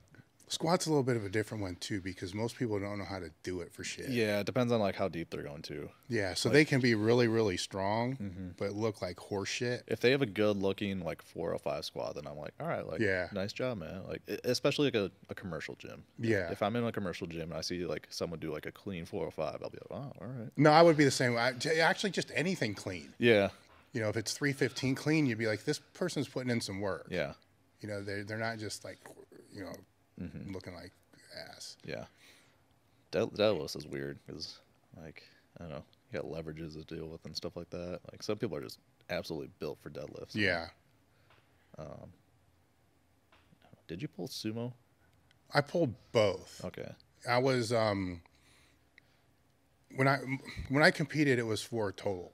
Okay. Right? I wasn't strong enough to be breaking world records and shit like that. So the part of the reason I hate the deadlift, outside of the fact I just always hated doing the deadlift, was I was always in this weird position that it's like, here's the opener, you need to do that just to get in the meet, and then here's what I have to pull to place third, or to win, or to do this. And it's like, when am I ever going to pull something that's like a PR? Yeah. Because keep in mind, you know, I'm the two lift thing, right? Yeah. So a lot of the times for me, it's like I'm going to leave my second open. Okay. Right? So I'm going to pull my opener, see what you do. Okay. Now I have an idea what I have to do on my third to be able to place. Gotcha. Because most people will take first, second, third. And I wasn't going to be able to pull three anyhow because I was fucking fat and out of shape. Yeah. It wasn't going to happen. So a big part of that, the deadlift just became this thing you had to do before you went to dinner. So like I love the deadlift. It's weird. I don't know. I think that's a gear versus raw thing because like I think the deadlift raw becomes such a bigger part of your total. Oh, it is. So like it should be for the others too. You know, it's just there's so much carryover that comes out of the gear that you can. When I look at like gear versus raw, I always have to kind of like look in the middle. Like, what's the single ply? Like, how big's that deficit from a squat to a pull? And you can kind of see how that migration works each way. And I think like it because you're gonna get more out of like a squat suit or a equipped squat or equipped bench. Yeah. You need to put so much more effort into learning how to use those Big tools. time. So then you're practicing it more and you probably enjoy those training days more than like a deadlift day. I did, but you came up at a different time, right? So you came up at a time when raw was really picking up. It was already picked up steam. I mean, it was already rolling, you know, so, you know, I came in at a time there was no raw. Yeah. I mean, this is just all it was. And it was this weird transition that happened, you know, good, bad, indifferent. The sport's bigger. So I got to say overall, you know, overarching, it's good, because it's a way bigger, you know, giant sport, and but it's different because when you came in, it's like, well, here's where I want to, you know, you want to go where the strongest people are, which is funny because other people like, no, they are not strong, like that's where they are.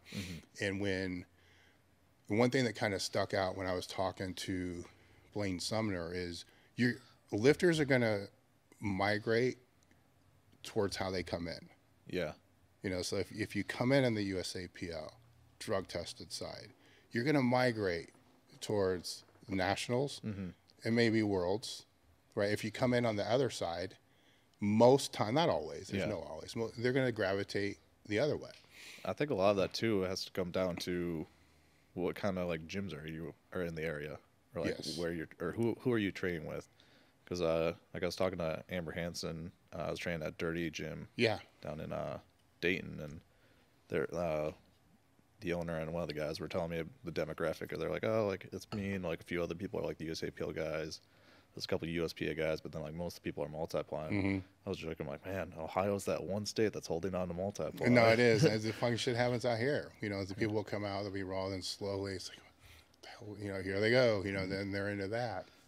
So. And it's a weird thing because it depends upon the lifter, you know, if I'm talking to them, because if I'm going to push them more towards the raw, which a lot of people probably don't want to hear. Really? Right? Yeah. And it's like a battle because everybody else wants to try to push them into the gear. And I'm like, you can always do that. Yeah. You know, it's like you were talking about, you can always take more shit. Yeah. You know, you can go this route and get 3-4 years out of drug-free, raw, right? Stay that way until there's no other option. Yeah. For real, no other option, not because somebody told you. Then you can go on.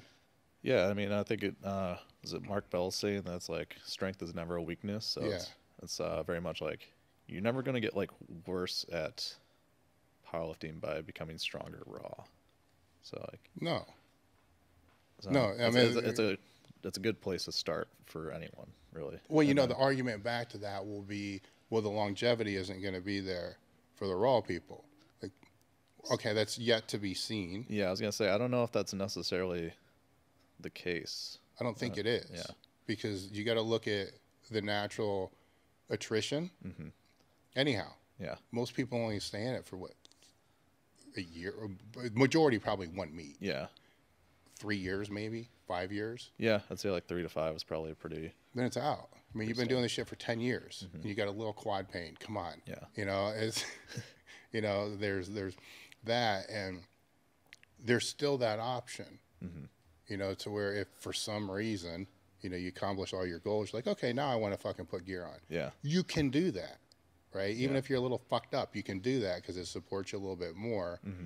Where if I think reverse, like, well, let's put them in all this shit from the very beginning. Well, what happens when they get fucked up from that? Yeah. Well, they're going to go raw? It's a little bit harder to do that. You know, you can't. Yeah. And I think like I don't know. I guess I've never like used gear, so I don't know how it like relates. But like in my mind, like even though you have like compression on like certain joints, you still have a significant more amount of weight on your back, and that's like no. I mean, it's not what people think, right? I mean, you still got to put.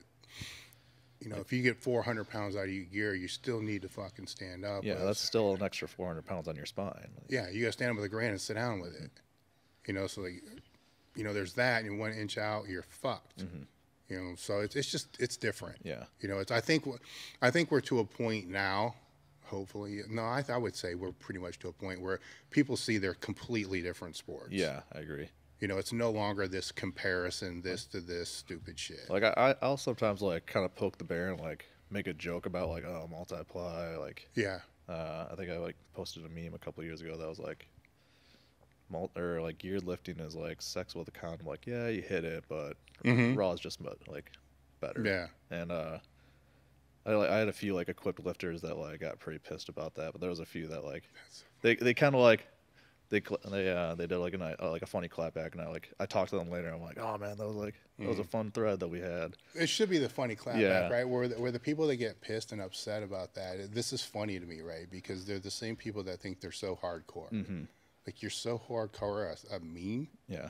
You know? But then, like, at the end of the day, I'm like, I can look at, like, Dave Hoff and just be like, wow, that guy's an incredible multiply athlete. Like, I watched WPO finals because I wanted to see what he hit. Yeah. or like who's the big bencher, Jimmy. Jimmy, yeah, Jimmy, that's yeah. some crazy fucking Yeah, shit. like every time he benches, I like pull it up, I see it on Reddit or whatever, and I'm like, damn, you get like 1,400 to a one board, like, Yeah. what the shit? Like, and then like I try to mentally like put myself in like, wow, like what does that feel like to hold like 1,400 pounds over your head? I think only he can answer that one, man. That's scary. Some fucked up stuff. Yeah. When you look at some of the younger lifters that are coming up now, what are things that you see that they're doing that they could do better? I'm trying to think. Honestly, I feel like they're doing like a lot of good things. There's like at this, like I think maybe like a couple years ago there was a lot of bad information, or like bad, like everyone was a coach kind of thing. And I think now like we're getting to a point where like it's kind of filtered that out, and a lot of them are doing things correctly. But at the same time, something they're doing wrong is probably lifting for social media and pushing it a little bit too hard. But don't you still kind of have to do that though? Or a better question, how do you balance that? I think also like something that benefits me is like the thing that I found works for me also like works well for like posting on Instagram or something like that. Like, well, depending upon what you post, right? Because you Yeah. said you've tried posting accessory stuff, but nobody's going to give a shit about yeah, that. so I just don't post Yeah. it. I'll do them, but I won't like Yeah. post it. But like my training center's around like a lot of singles, and whenever I post like a big single, like those get the most traction for me. But you're not picking your singles based upon what you think is going to do better if you post. Only if like, so I'm very much like a very competitive person. If like someone in my weight class hits a number, I might like, I might chip it. Yeah. Just to be like, oh, fuck you. Well, how far will you go out of what you think you should do for that day to do that?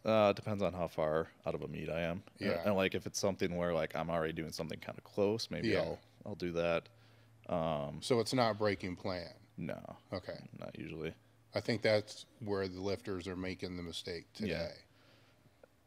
Yeah, for sure. And I think, I think also just like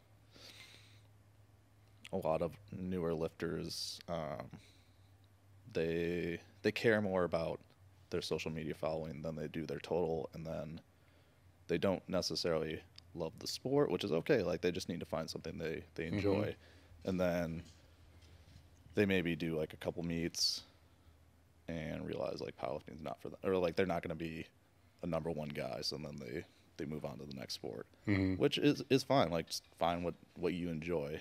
But I'd see it like all the time. Like there'll be someone who's like up and coming, and then they'll have like a couple like very big meets, make like really good progress, and then you always get to a point where like you kind of hit a wall, and maybe you have like 2 or 3 meets where you don't progress, and the people who are going to be remembered are the ones that like kind of broke through that, I think. And then I'd say most people will fall off at that point. Yeah. Interesting thing is the same thing Hoff told me. Yeah. That happens, that he saw happen throughout Westside is he was looking for patterns, right? So, and he would see this pattern that totals would go up, then there's like this lull, like this 2-year lull, and then it'll pop, and there's another one, and then all you had to do is find a way to make it through. The shitty 2 years. Maybe still get PRs. It always feels like it's like 2 years, like a year or two, and it's just like, it sucks. Like you're gonna have those years, and I don't know. Ultimately, it's gonna come down to did you love just lifting, or did you love PRing? And if you're someone who just loves like PRing, you're gonna fall off. But if you love the sport or like lifting in general, you're gonna keep going, I think. Well, I think when you understand that, the way that you do and the way Dave does, it makes it easier for you to keep going back each year and win. Because then it's not, yes, you want to hit PRs. Yeah. But what's the minimum you need to be able to do to still win too? Yeah. You know, because you got to train for both. You know, which I guess it makes the lull a little bit better. Yeah. If you're still winning, for sure. but you're not so depressed and frustrated. For sure. But even like when I was like sophomore in college, like I was stuck at like I could not get a 365 bench to save my life. Like I would hit like 350 or 355 every time I would test out. And actually that was like kind of when I decided like I got to a point where I'm just like, all right, I'm not gonna like drink until I hit 365. Like I'm not gonna go out partying. And it took me like 12 weeks, and I think at that point I was kind of like, I didn't really miss drink. Like I drink every once in a while, but like I was kind of like, I don't really miss. Like I didn't miss it during those 12 weeks, and I think that kind of helped too, where like I didn't party too much in college. So, do you think that helped you break that PR? I don't. Yeah, probably a little bit. What do you think helped it more? I don't know if it helped me break that PR specifically, but like maybe like break other PRs by like being like, all right, I don't need to like drink and party. I'd rather like focus on training. Like, training's number one for me. Yeah.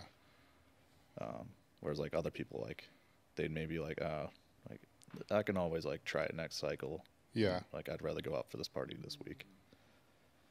So that's how you are now as well? Yeah, like I won't drink at all for like 12 weeks out from a meet usually. All right, so everything stops from that. Yeah, and even like outside of that, I maybe have like 1 or 2 nights a year where I get like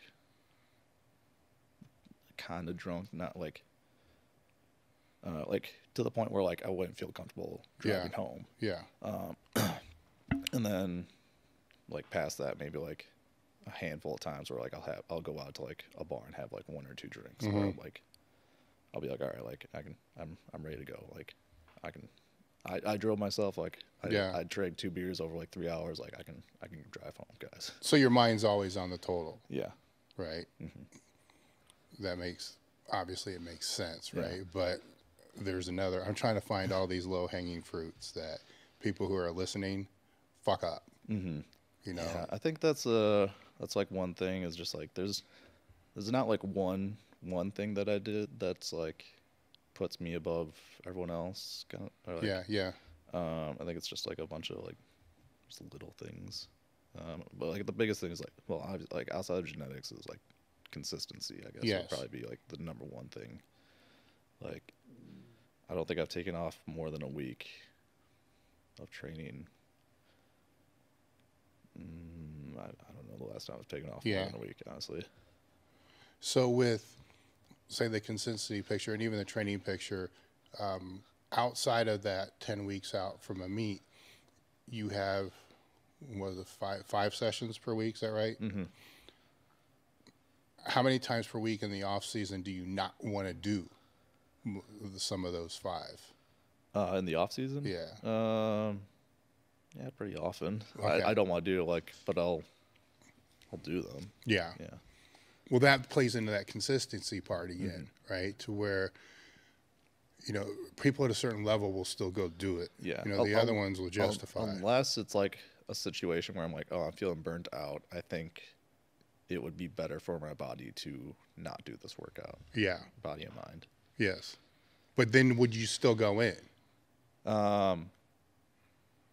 If like I'm not if I'm feeling run down, but I'm like like if I skip this, I'm gonna get worse. Yeah. Then I'll still go in. Okay. All right. Well, I guess there's only one training partner that you had, right? Andy, and then do you know Ginger Hercules? Ken Cooper. He was the one that he blew up both his knees. A year ago. Yeah.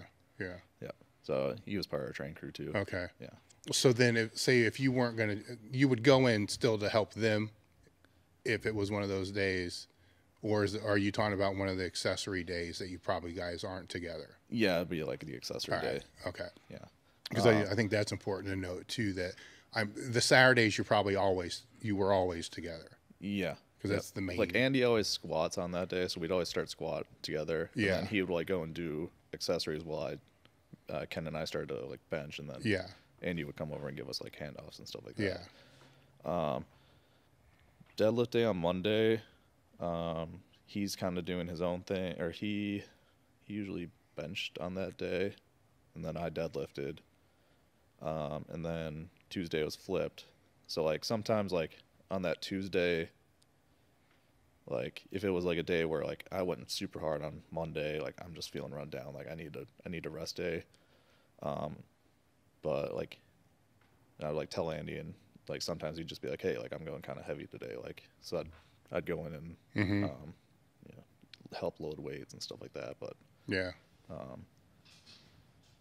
yeah, like we weren't training that session together, so it wasn't really needed. Since you've moved, have you restructured any of your training?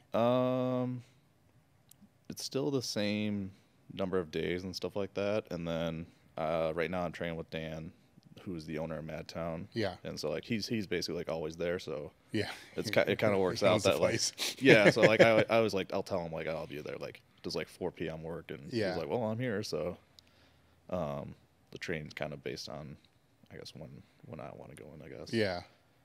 So in a way, it can be better. Yeah, I would say so. But also like I've been doing a good amount more travel, so it's a little bit more hectic. So we'll see once that kind of settles down if it's better or not. Do you have the ability to control that as the meet gets closer? Yes. So like with my current job, it's kind of like part-time because I'm pretty fortunate enough that I'm making pretty decent money from like sponsorships and like our training app and everything like that. When I went back to, so I worked with this company when I lived in Wisconsin. I worked with them for a little bit when I moved to California, but then during COVID, it died down a little bit to where like my department didn't have enough to like justify keeping me on. Mm-hmm. So, but they got me a pretty good job with our like partner company. So I was working with them in California, and then like 6 months ago they messaged me and asked if I would be interested in coming back to work with them. And I was already kind of thinking about moving back to Wisconsin at that point, so it ended up working out pretty well. And it was kind of a similar situation where they're like, oh, we don't know if we have enough like work for you full time, but like it would be nice to have you. And I was like, well, actually it like works out well because like I don't necessarily want to work full time. I'm like making enough money outside, but I want to still like have a job so that when I do retire from powerlifting, like I have that backup plan. So basically now the way my work schedule works is like each month I tell them like, okay, I can work like 2 weeks next month or 3 weeks, and if there's work for me, then I get paid like a certain amount. If there isn't, and I say I can work, I still get paid like a little bit. And then like if I don't want to work like the whole month of like a meet day or like a meet, then I don't know. So you find yourself into the perfect situation. Yeah, basically. I've had like a pretty easy life, to be honest. Yeah. Yeah. I mean, like I've worked hard for it, but like at the same time, I haven't. I've been very fortunate. Yeah. Well, at the same time too, you're not really looking for opportunities that don't coincide with what you're trying to accomplish, right? Yeah. So that puts a little different filter on it. I don't think it makes it easier. I think it makes it harder, right? Because you're trying to still figure out. Yeah, I guess I got lucky in finding something that matched what I needed. Yes. Yeah. But you still have a degree, Yeah. I mean, to go down the other route of, other people that come in the sport, they start doing really well young and they're like, this is all I want to do. Trust me, I understand that. You understand that. Yep. We get that. But you still can't just like bounce in bars and just do that. Yeah, it's actually kind of funny. I ended up meeting my boss, who's my boss again now, at the gym because I was skipping class to go work out. And it was like a Wednesday at like 11 a.m. No one else was in the gym, so we just kind of started talking. And Then like towards the end of the semester, he's like, towards Yeah. like when I was getting ready to graduate, he's like, "Do you have a job lined up?" I was like, "No." Uh-huh. Do you want one? So The just kind of fell into a job. one of the questions that I had down here that didn't come from any of the social media shit that popped in there was before you went to Cali, I believe. Maybe it was when you were in Cali. Yeah. What's up with the Danny DeVito cutout? Oh, okay. So the story behind that was there's this rapper called Froggy Fresh, and he posted. Okay, this is like it goes deep, but like he posted this song that was like "What I Want for Christmas," and it was all him like rapping about John Cena stuff. Yeah. So I sent it to my family's group chat. I'm like, hey, if you're like trying to figure out what to get me for Christmas, like just listen to this song. So like everyone in my extended family got me like a John Cena something, and my brother got me a life-size cutout of John Cena. So then the next year for Christmas, he's a big Batman fan, so I got him a life-size cutout of Adam West Batman. And for like the next like 2 months, all my Amazon suggestions were life-size cutouts of people. And one of them was Danny DeVito. And actually it was only like a 2-foot one was the suggestion, and it was like $30. And then I was like looking at it, and the full size was like 40, so I was like, all right, I'll get the full size one. And I was like, I'm a big Always Sunny in Philadelphia fan, so I was like, oh, that'll be fun to have. Yeah. And then I just started bringing him to the gym, and yeah, just became a thing. I actually gotta get a new one.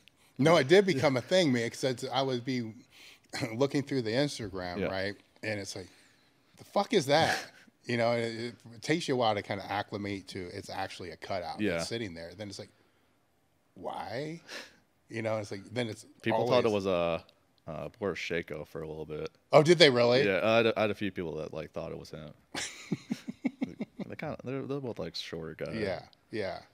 Do you still have it? No. So I had a house party, and I think someone like spilled like a drink near him, and it like made the bottom kind of soggy, or like we moved him like outside or something like that. And the bottom got kind of soggy. So when I was getting ready to move, I ended up throwing him out. So I gotta get a new one though. Yeah. Yeah.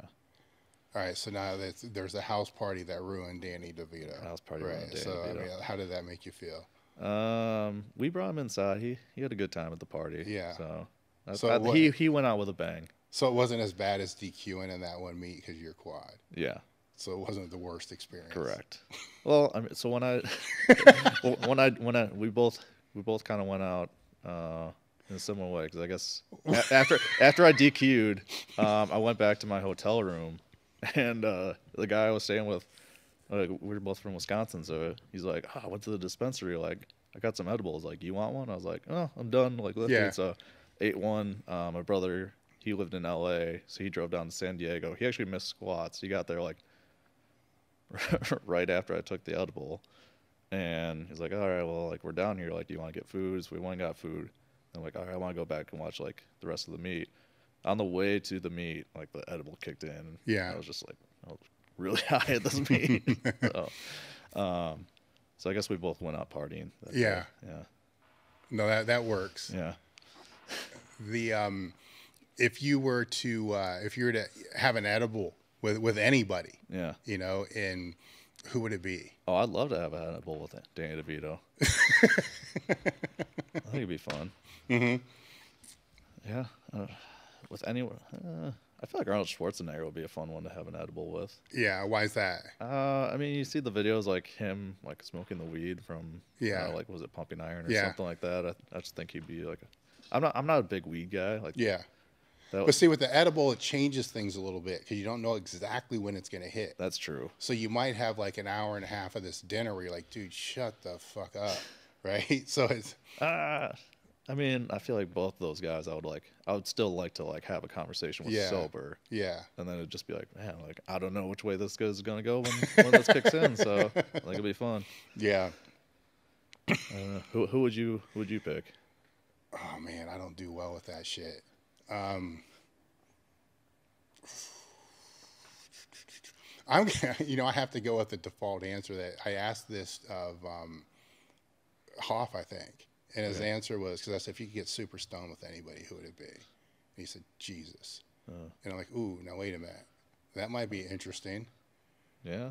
I don't know. Keep in mind, he would be stoned too. Yeah, I guess. Probably.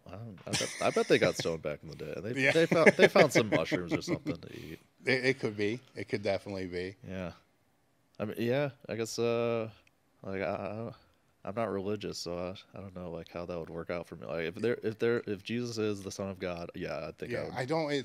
The reason that's hard for me is, outside of like this podcast, I am introverted as hell. Yeah. I mean, if you, so like that's the thing too. Like that's why like I don't like smoke or do edibles. Like really, I don't remember the last time I've smoked. It's like I also have asthma, so like when I smoke, it kind of fucks with my like asthma, and then I get paranoid, and it's just a whole thing.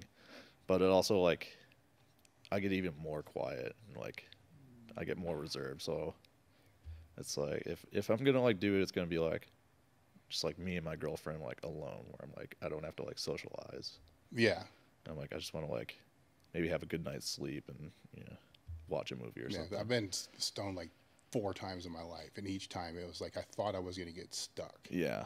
And that freaks me out. Like if I get stuck like this forever. Yeah. Like it like I've never done ketamine, but like people have like described a K-hole to me, and I almost feel that sometimes when where like I just like sink into the chair and I'm just like I can't move right now. Yeah. So if I'm in that state, which like I said, it hasn't been a lot, I start freaking out because I'm like I could never train like this. So I can't train. Oh yeah, like I know people that train, like they smoke before training. I'm just like, how? Well, I know. I'm like, I can't feel my body when I'm high. I know a bunch of people that do it, and I'm like, do you just get so used to it? Maybe people can comment or listen to that. Do you just get so used to it you don't get high anymore? But I can't figure it out. Like I feel like disoriented and stuff. So. Yeah, there's other ones I've known that would basically just get drunk as fuck. Mm-hmm. Just that's wild. Drink the whole time. Like, how can you do that? Okay, actually. Because I did have a pretty nice garage gym when I lived in California, and like when we'd have parties, there'd always be a point where like a group of people would go out in the gym and just like start lifting. All right, and tell me about one of these stories. This sounds like it's gonna be good. I mean, it was like pretty standard. Like like one time it was this one girl who was in our training group, and we just kind of like, let's see what you can bench. Like,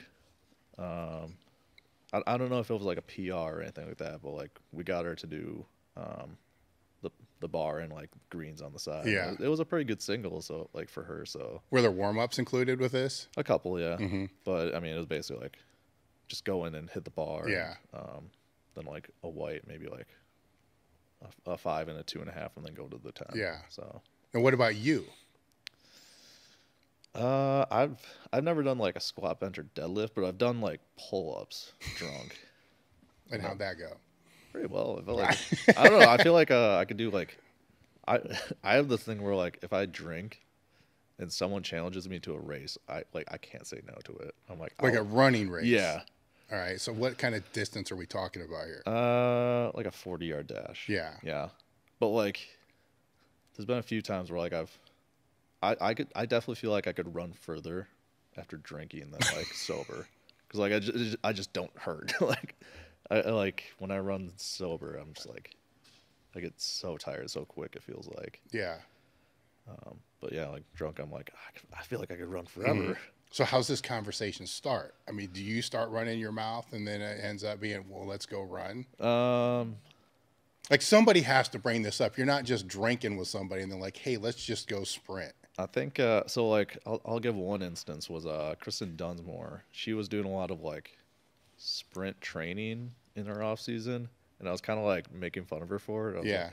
Like, and I think she was like, she said something like, "Oh, I bet I could beat you in a race now." And I was just like, "No, you cannot." Mm-hmm. And I'm just gonna say I beat her pretty handily. Yes. So drunk. Yeah. So that's even. I mean, more she was drunk too, but I had like Timberland boots on and stuff. So, yeah. And like jeans. So. You know. Any other stupid shit like that you've done? This humanizes you in front of with other people that are doing the same stupid shit. I don't drink that much. So yeah. It's usually just like a race is like the dumbest thing I'll do. Yeah. But Also, this is not an open challenge that if you see me drunk, do not challenge Well, me I to get a that. You know race. how stupid this would be if you actually tore a hamstring doing it. We did do that actually. Oh, One did time. you? Well, we were doing. We're actually gonna start doing it again, but we do this. I started doing like a gym Olympics kind of thing where it was just it was like a bunch of different events. We have a whole list of events I want to do. It's like 225 bench for reps, 100-meter dash, 1 mile run, like dead hang from a bar for as long as you can. And like I want to do like a whole like YouTube series on it. Yeah. And last year we did a 100-meter dash, and me and one other kid, we both like didn't tear a hamstring, but we like felt a little pop in it. Did you film it at least? Yeah. So what did it get enough views to justify having a little strained hamstring? Yeah. I mean, and like it healed super quick, so it was just like it wasn't that bad, but it was like oh maybe don't push it as hard. Yeah. So with this list of shit that you want to do, this is off-season shit, obviously. Yeah. So now, do you have to think about your training on how you're going to do this? I'm probably not gonna like train for them at all. Yeah. I wanted to just be like me and some friends from the gym, and just like I tried to make it like balanced enough where it wasn't just like who's the strongest. It's gonna be like also like who has the most like endurance. Like one of the events is gonna be like how well can you judge a pause. So it's gonna be like you have to like take like 50% of your 1 rep max on bench and like bring it down to your chest and like pause it for as close to like 10 seconds as you can, and like whoever's like the closest to that 10 seconds like takes first and stuff like that. How many people? Just whoever I'm just trying to think how you can get it to 8 minutes so you can monetize better. I mean, I have like 20 events on the list. We're kind of like brainstorming other ones. What are the ones that you brainstormed and said no to? Trying to think of what. Because usually those are the better ones. I know. I'm trying to think of what. Some of the more like dangerous ones, I think. I think we had like squat, like ladder with like throwing the plates on and doing like a squat rep every time. Yeah. No. I'm like, that's an injury waiting to happen. Yeah, that's not good. So like I want to do like a quiz show, like those like dating shows where like it's like how well do you know your like your partner. I want to do that one as like the finale, so it's the whole theme is like the best PRs we hit in the gym are the friends we made along the way. Okay, so how's this gonna work? I don't know, like maybe fill out like a survey at Yeah. the beginning, and then you have to like try and like get to know the other members of the group that's competing, and do like a quiz show at the end, like, oh, what's so and so's favorite movie? You like write it on a whiteboard. Oh, like, so that means you need to give a fuck enough to remember. yeah, exactly. So like I want it to be like a community thing. Yeah. That's gonna be tough, I know. right? How many people are a part of this? I haven't started like seeing who at the gym wants to do it, but maybe I'll post it on Instagram and see like who in the Madison area wants to like come up at a couple like Sundays out of the year, or like maybe like a 1 weekend a month, then we'll do like 4 or 5 events. That could be your next business venture. Oh, that'd be fun. Like the John Haack, what do we call this? Strength Olympics? That'd be fun. You know, We called it the Gym Olympics. Gym Olympics. Yeah. It could grow, right? Hell, you could wait. You could start a new federation. Oh my God. Which is that's actually one of the things that I was talking about with you earlier was how your ability to navigate the meets to go to that end up being the better meets. Mm-hmm. So is that more just from speaking to other lifters that are at that level to figure out where you're going to go? Originally, yeah. I think at this point it's kind of like since I'm ranked number 1, it's like where I go is going to be like the most competitive, I guess. So, and then also like where the most money is, that's going to usually draw the most people.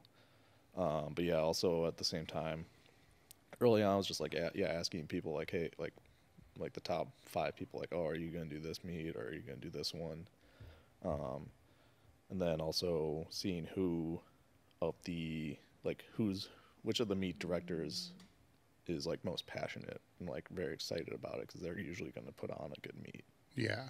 So like right now, like the American Pro, like Micah Moreno, he did an amazing job with that meet.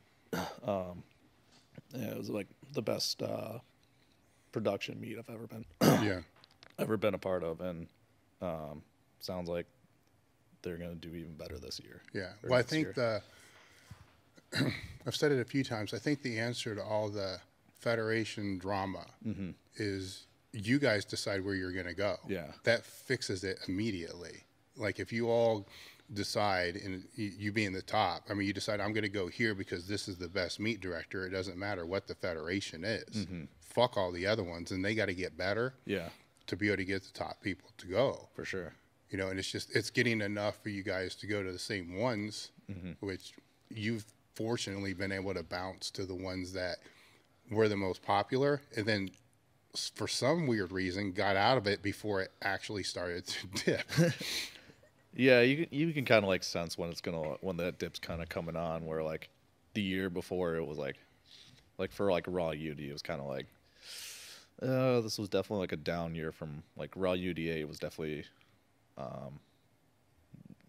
worse, or ran worse than like, raw 7. So I was like, I feel like raw 9 is going to be even worse, and that ended up being the case. Like no one showed up for that one. Yeah. So yeah, you can usually kind of see when it's coming, I guess. Are you able to keep yourself above all the bullshit? I'm pretty drama free, I think. Yeah. I'm just on the federations because it's like, you know, it's just. Yeah, for the most part, like I think I get along with pretty much everyone pretty well. So like, most of the meet directors are like happy to have me at their meet. But do certain lifters or just certain people try to pull you in one way? Like, hey, John, you should go over here. I think in the untested side, there's not so much like a animosity if you do like one meet versus like, or if you do like a USPA meet versus a WRPF, whereas like obviously like USAPL and IPF, they're kind of like you either have to do our meet or you can't compete. Like like the USAPL guys now can't do Powerlifting America or IPF. Yeah. So whereas like USPA and our WRPF, like they don't care what your last meet was. Okay. Like maybe they're like, so for like Ghost Clash, I think maybe if I had done it last year, it might have been easier to get in. But because I decided this year that I wanted to do it so late, they were actually oversold, and I was kind of hoping that I could get into it.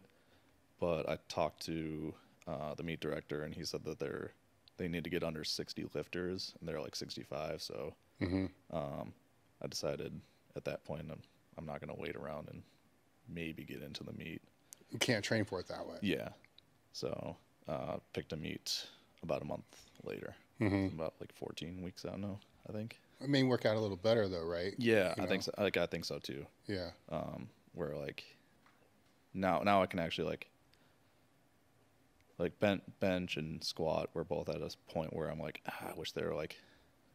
I don't feel like the training cycle would have been lost, but I don't know if it would be as good as I would want it to be. Whereas like now with that extra 4 weeks, I think I can get to like that point where I feel confident to like do what I want to do. Throughout this podcast, we've talked a lot about your ability to auto-regulate things and kind of how to define it, which fortunately you kind of figured it out before getting into the sport, right? Which helped, but then you've been able to refine it since then. But over the past year, you came on board with these other people to create the Evolve AI app, which essentially helps people to do that, right? Because all the factors. Yeah, so we have like a lot of ways that like lifters can tweak it, and right now we do like weekly calls where. So the main guy handling the program is Mike Tashir. Yeah. Who he's been on your podcast. If people don't know, he's basically the guy that brought RPE, which is like kind of the basis of auto-regulation in a sense, to the sport of powerlifting. And his whole philosophy is almost like a bottom-up programming where you basically like you kind of start from scratch and you figure out what factors work for you, and then you kind of you track all these things, and then once you get close to a meet, you can utilize those things that have worked well for you. Versus like top down where it's like, all right, like here's the meet day, work backwards from it. Yeah. And we're kind of it was kind of almost like a sense of like what I've done in my training like leading up to this, where like I tried a bunch of different things, found out what worked for me, and then put it all together. But it took 2 decades. Yeah. So hopefully, and that was all like on my own basically. Whereas like now with like Mike, Bryce Lewis is getting involved in it too. Another coach who's been through it. We also have a couple like PhDs who like are keeping on top of like research and stuff like that. So bringing like all these minds like myself, Andy. So we got like elite coaches, elite athletes, and like the science background to all kind of come together, try and create the best program that we can. And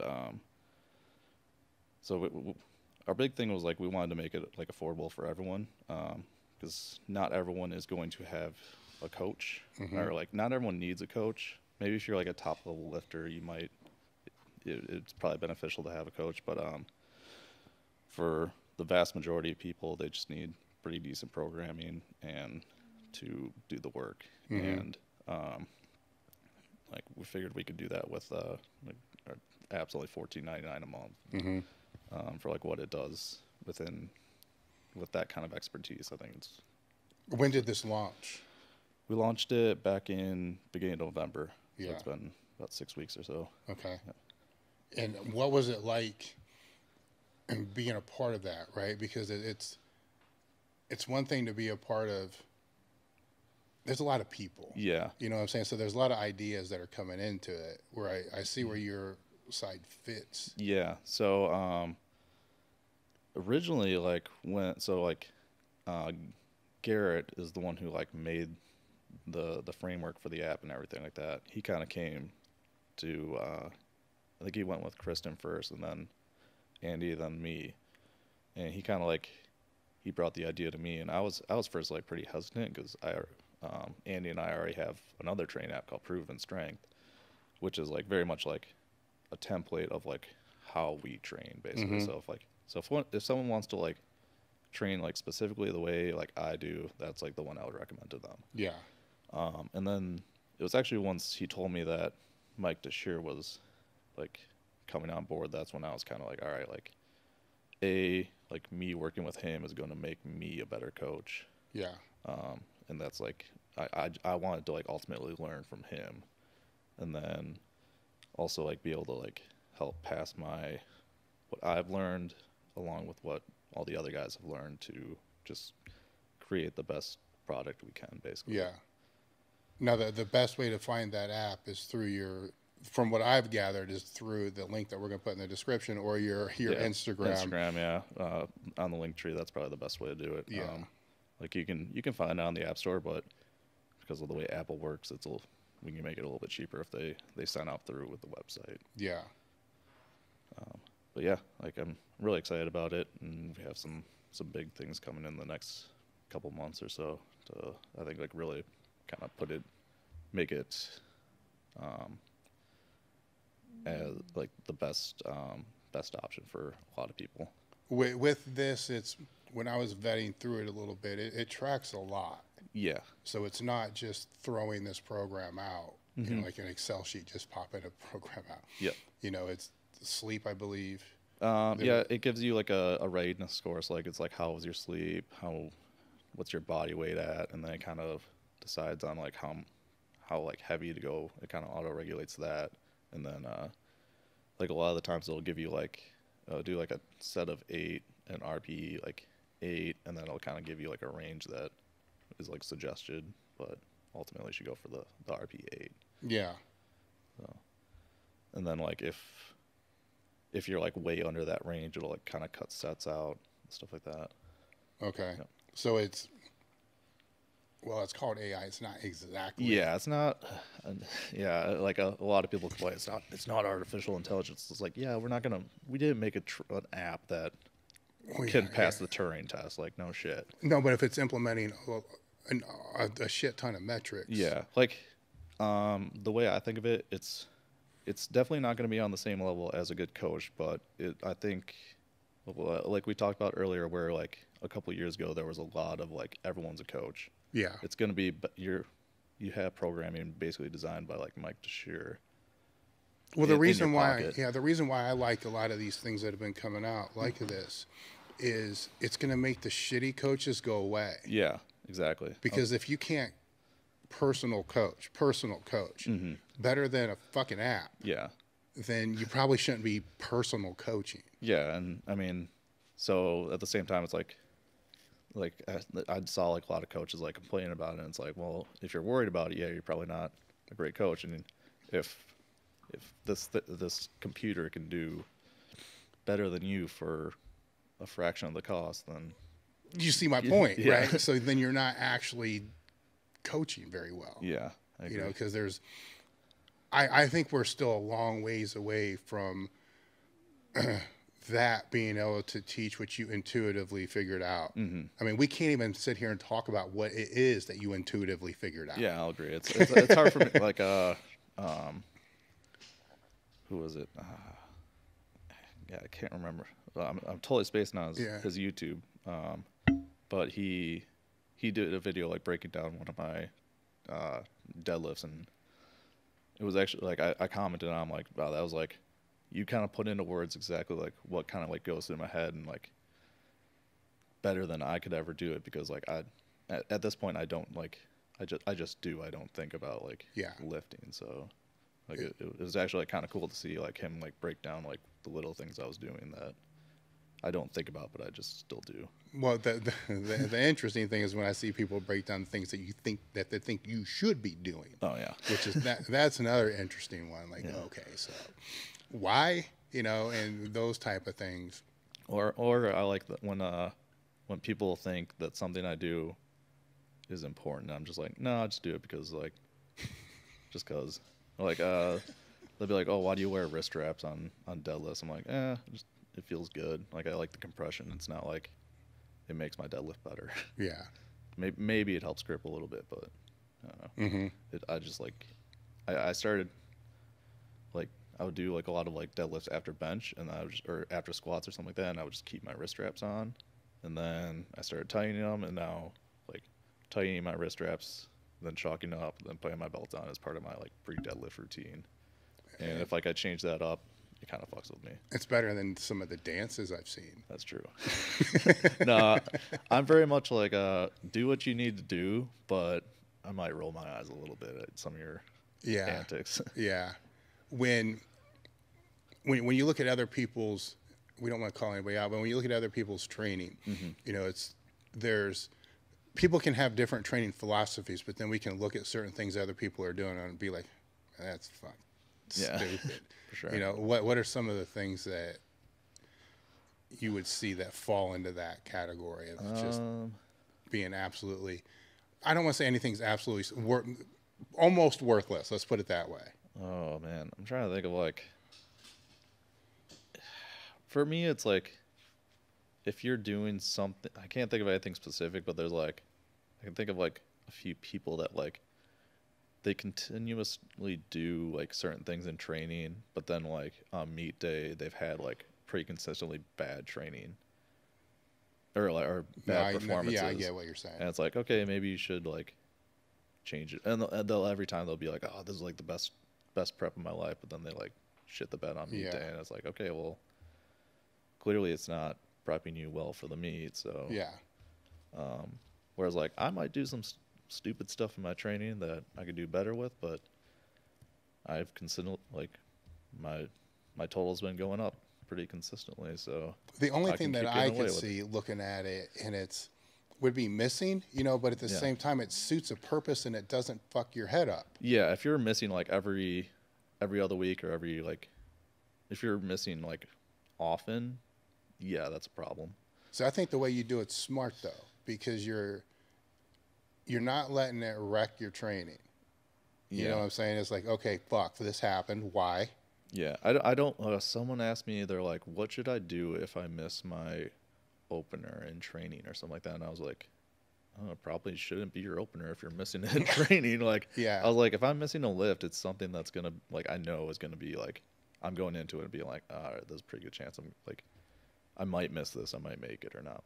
Well, sometimes if I don't, with the way that your training is laid out, if you don't push it up enough, you don't know if you're on point or not. Yeah. You don't know if you are that 6 weeks, 5 weeks. You don't know if you're ahead, behind. How the fuck are you supposed to know? Yeah. So I don't know. That's but some people they just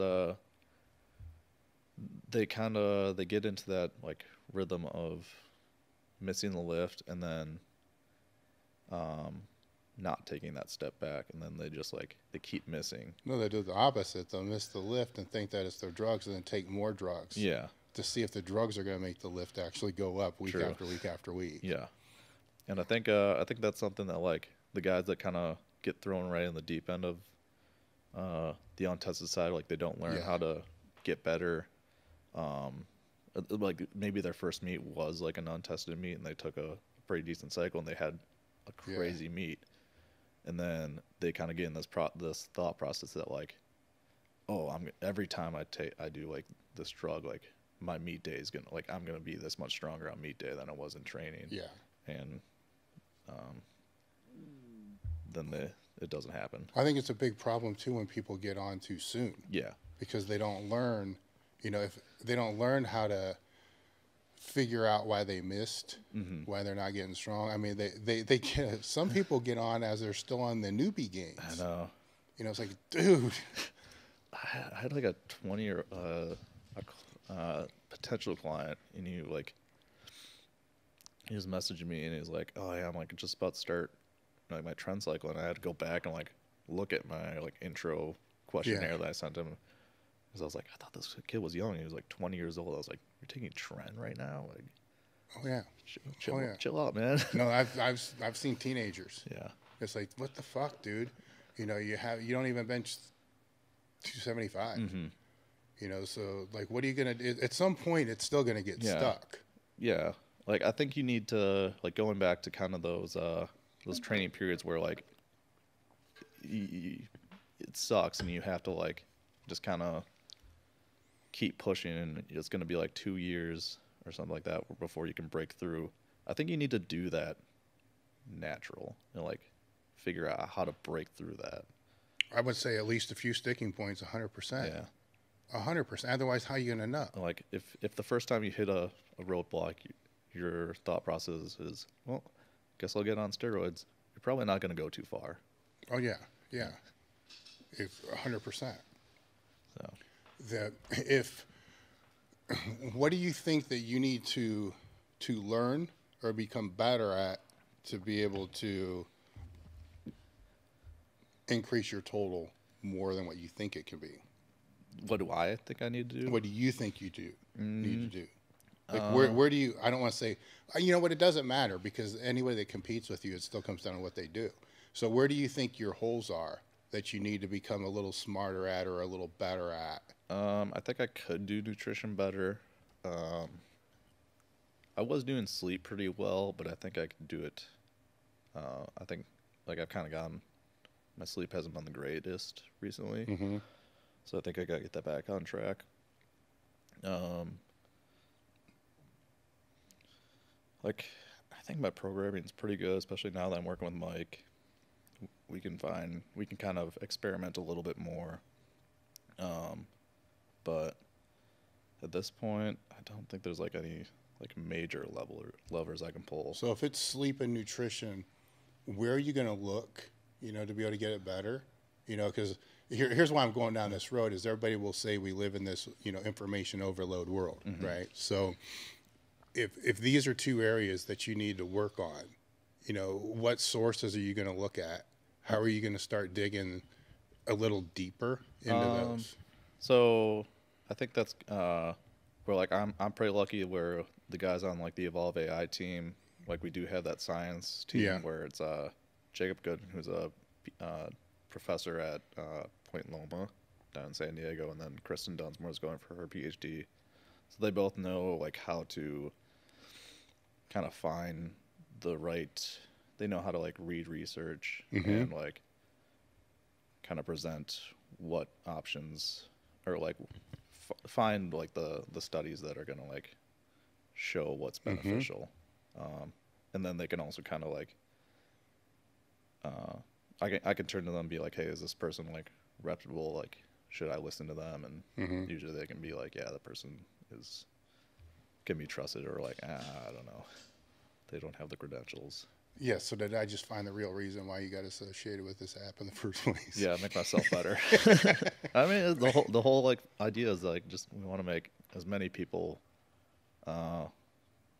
achieve like what like bring out the best in them. I don't think that's a negative thing for the app though, right? Because the number one thing in your life is powerlifting right now. There's no doubt about that. Yeah. So you're going to do whatever you can do to become the best at it. Yeah. To become better at it. So then you find these people that are working on this, like, oh, this would be interesting. They want to have me involved. I want to be involved. This can actually help my training. Like going back to like what I said, where I was like, I was hesitant to join initially, but then when I found out Mike was involved, I was like, you know what? Me working with Mike is going to like help me. So, yeah. So then it expedites that process and it makes it easier because now instead of you having to go down all these different holes, you just ask this person, what hole should I go down if I want to learn more? Exactly. Or they'll just tell you what you need to do. And like speaking with like when we had these coaches meetings and like figuring out how we want to lay the app out, like the science team is very much like, oh, we want to have like in the app, like we have it in some places, but like it's definitely something we want to expand on, is like explaining the why, like, oh, why are we doing this, so that like the lifter can like learn as well. So I think that's important. I mean, I'm pausing, right, because that's a hard thing to do. Yeah. And it changes with each level. Yeah, I think actually, let me backtrack that. I don't think it's that hard to do for a beginner or a low intermediate. Yeah. So like basically, like we have these weekly meetings where we sit down and we figure out like how we're gonna like make the training going forward, and kind of like we almost like debate like, oh, like do we want to do it like this way, like do we want to base it off of like MRV, MEV, and then we kind of like be like, oh, why should we go this way? And then like we also kind of think like, oh, we need to explain that why to the lifter as well. Yeah. So they understand it. Yeah. Because there's some things that like maybe someone who is kind of newer wouldn't get why we're doing something a certain way. And the better we can explain it to them, the more confident they'll be in the app, I guess. Well, that's important too, right? Because with any training program, people have to buy into it. You know, so I mean, I've seen people make gains doing some stupid shit. True. You know, and people are just different anyhow. I mean, I've seen people make gains doing things anybody will look at and be like, what the fuck? Yeah, and I mean, like, it's not, obviously, like, the program's not going to work for everyone. Yeah, but, I think we can develop something that will work for most people. Were there any questions or any things that you thought I was going to bring up I didn't bring up? Not that I can think of, really, no. I don't know. Because the Danny DeVito is like the number one on my list. It's like the biggest yeah, I'm glad you did bring that up. Yeah, because that's a big one. And any misconceptions that you think people have about you? I think I'm a pretty open book, really. I don't know. I present how I am pretty much on social media, so at least I think so. Seems to be the same person. Yeah. Maybe I'm wrong. I don't know. But yeah. I guess some people think like I can be like a jackass at like a meet, but it's more so, or like so like Andy and I saw like one comment that was like, oh, they were like very standoffish at a meet or something like that, and it was more so like I'm just very introverted, so like maybe I won't, like I'm just like almost like more like I think that uncomfortable. I think that's a very common thing amongst people in the sport, though, Yeah. too, where I'm introverted as fuck. You know, Yeah. hell, you said you came out here and trained. I didn't fucking know you were out here and train. I'm probably just in my own little world doing my own stuff. You know, it's just Like if you come up and like say hi to me, like I'll be friendly and like, but it's just like small talk is like hard for me sometimes. So like I'll probably come off as awkward. yeah. So I don't mean to be like I don't mean to be standoffish. It's just more so like I'm out of my element, I guess. Yeah, where the element is the gym, Yeah. right? Where that's why I have a podcast Yeah. Smart. in the gym, Smart. right? Because it makes it easier. I do feel way more comfortable in here. Yeah. Oh fuck it! Well, I do. You know, I tried. We had to do because it gets really hot, super fucking hot in here. Granted, you're from California. Well, we're in California, so Yeah. I guess it's kind of not. Wisconsin No, it gets it fucking gets hot. I think it's like it almost like feels worse here because it's like humid. Yeah, Yeah. yeah. It's hot, so we had to do one in the conference room. Okay. Oh my god! Well, I wanted to stick a knife in my head the whole time. Yeah, I could see that. It was just. I feel like I would just be drained all the time. Like I would just feel tired when I'm in conference rooms and stuff like that. Terrible. It was terrible. Where it's like now it's like, man, there's bars. I mean, I can look at the bars. There's weights. You know, there's stuff like that. There's a rack right behind you. You know, you get too anxious, just fucking squat. Yeah. You know, it works. Yeah. Other than that, man, I appreciate you coming out. Yeah. Thanks for You know, having me. it's Man. great having you out. We're done. Cool. I think it's good just to kind of face back and treat yourself like close to a natural athlete so you can appreciate the diet and the training modalities and you know, rhythm and volume and intensity again. Because when you're on, you kind of lose touch with that. You know, or at least a lot of athletes unless they're under good guidance of a coach. And even then they have the coach to guide them because themselves, it's very hard to do it yourself.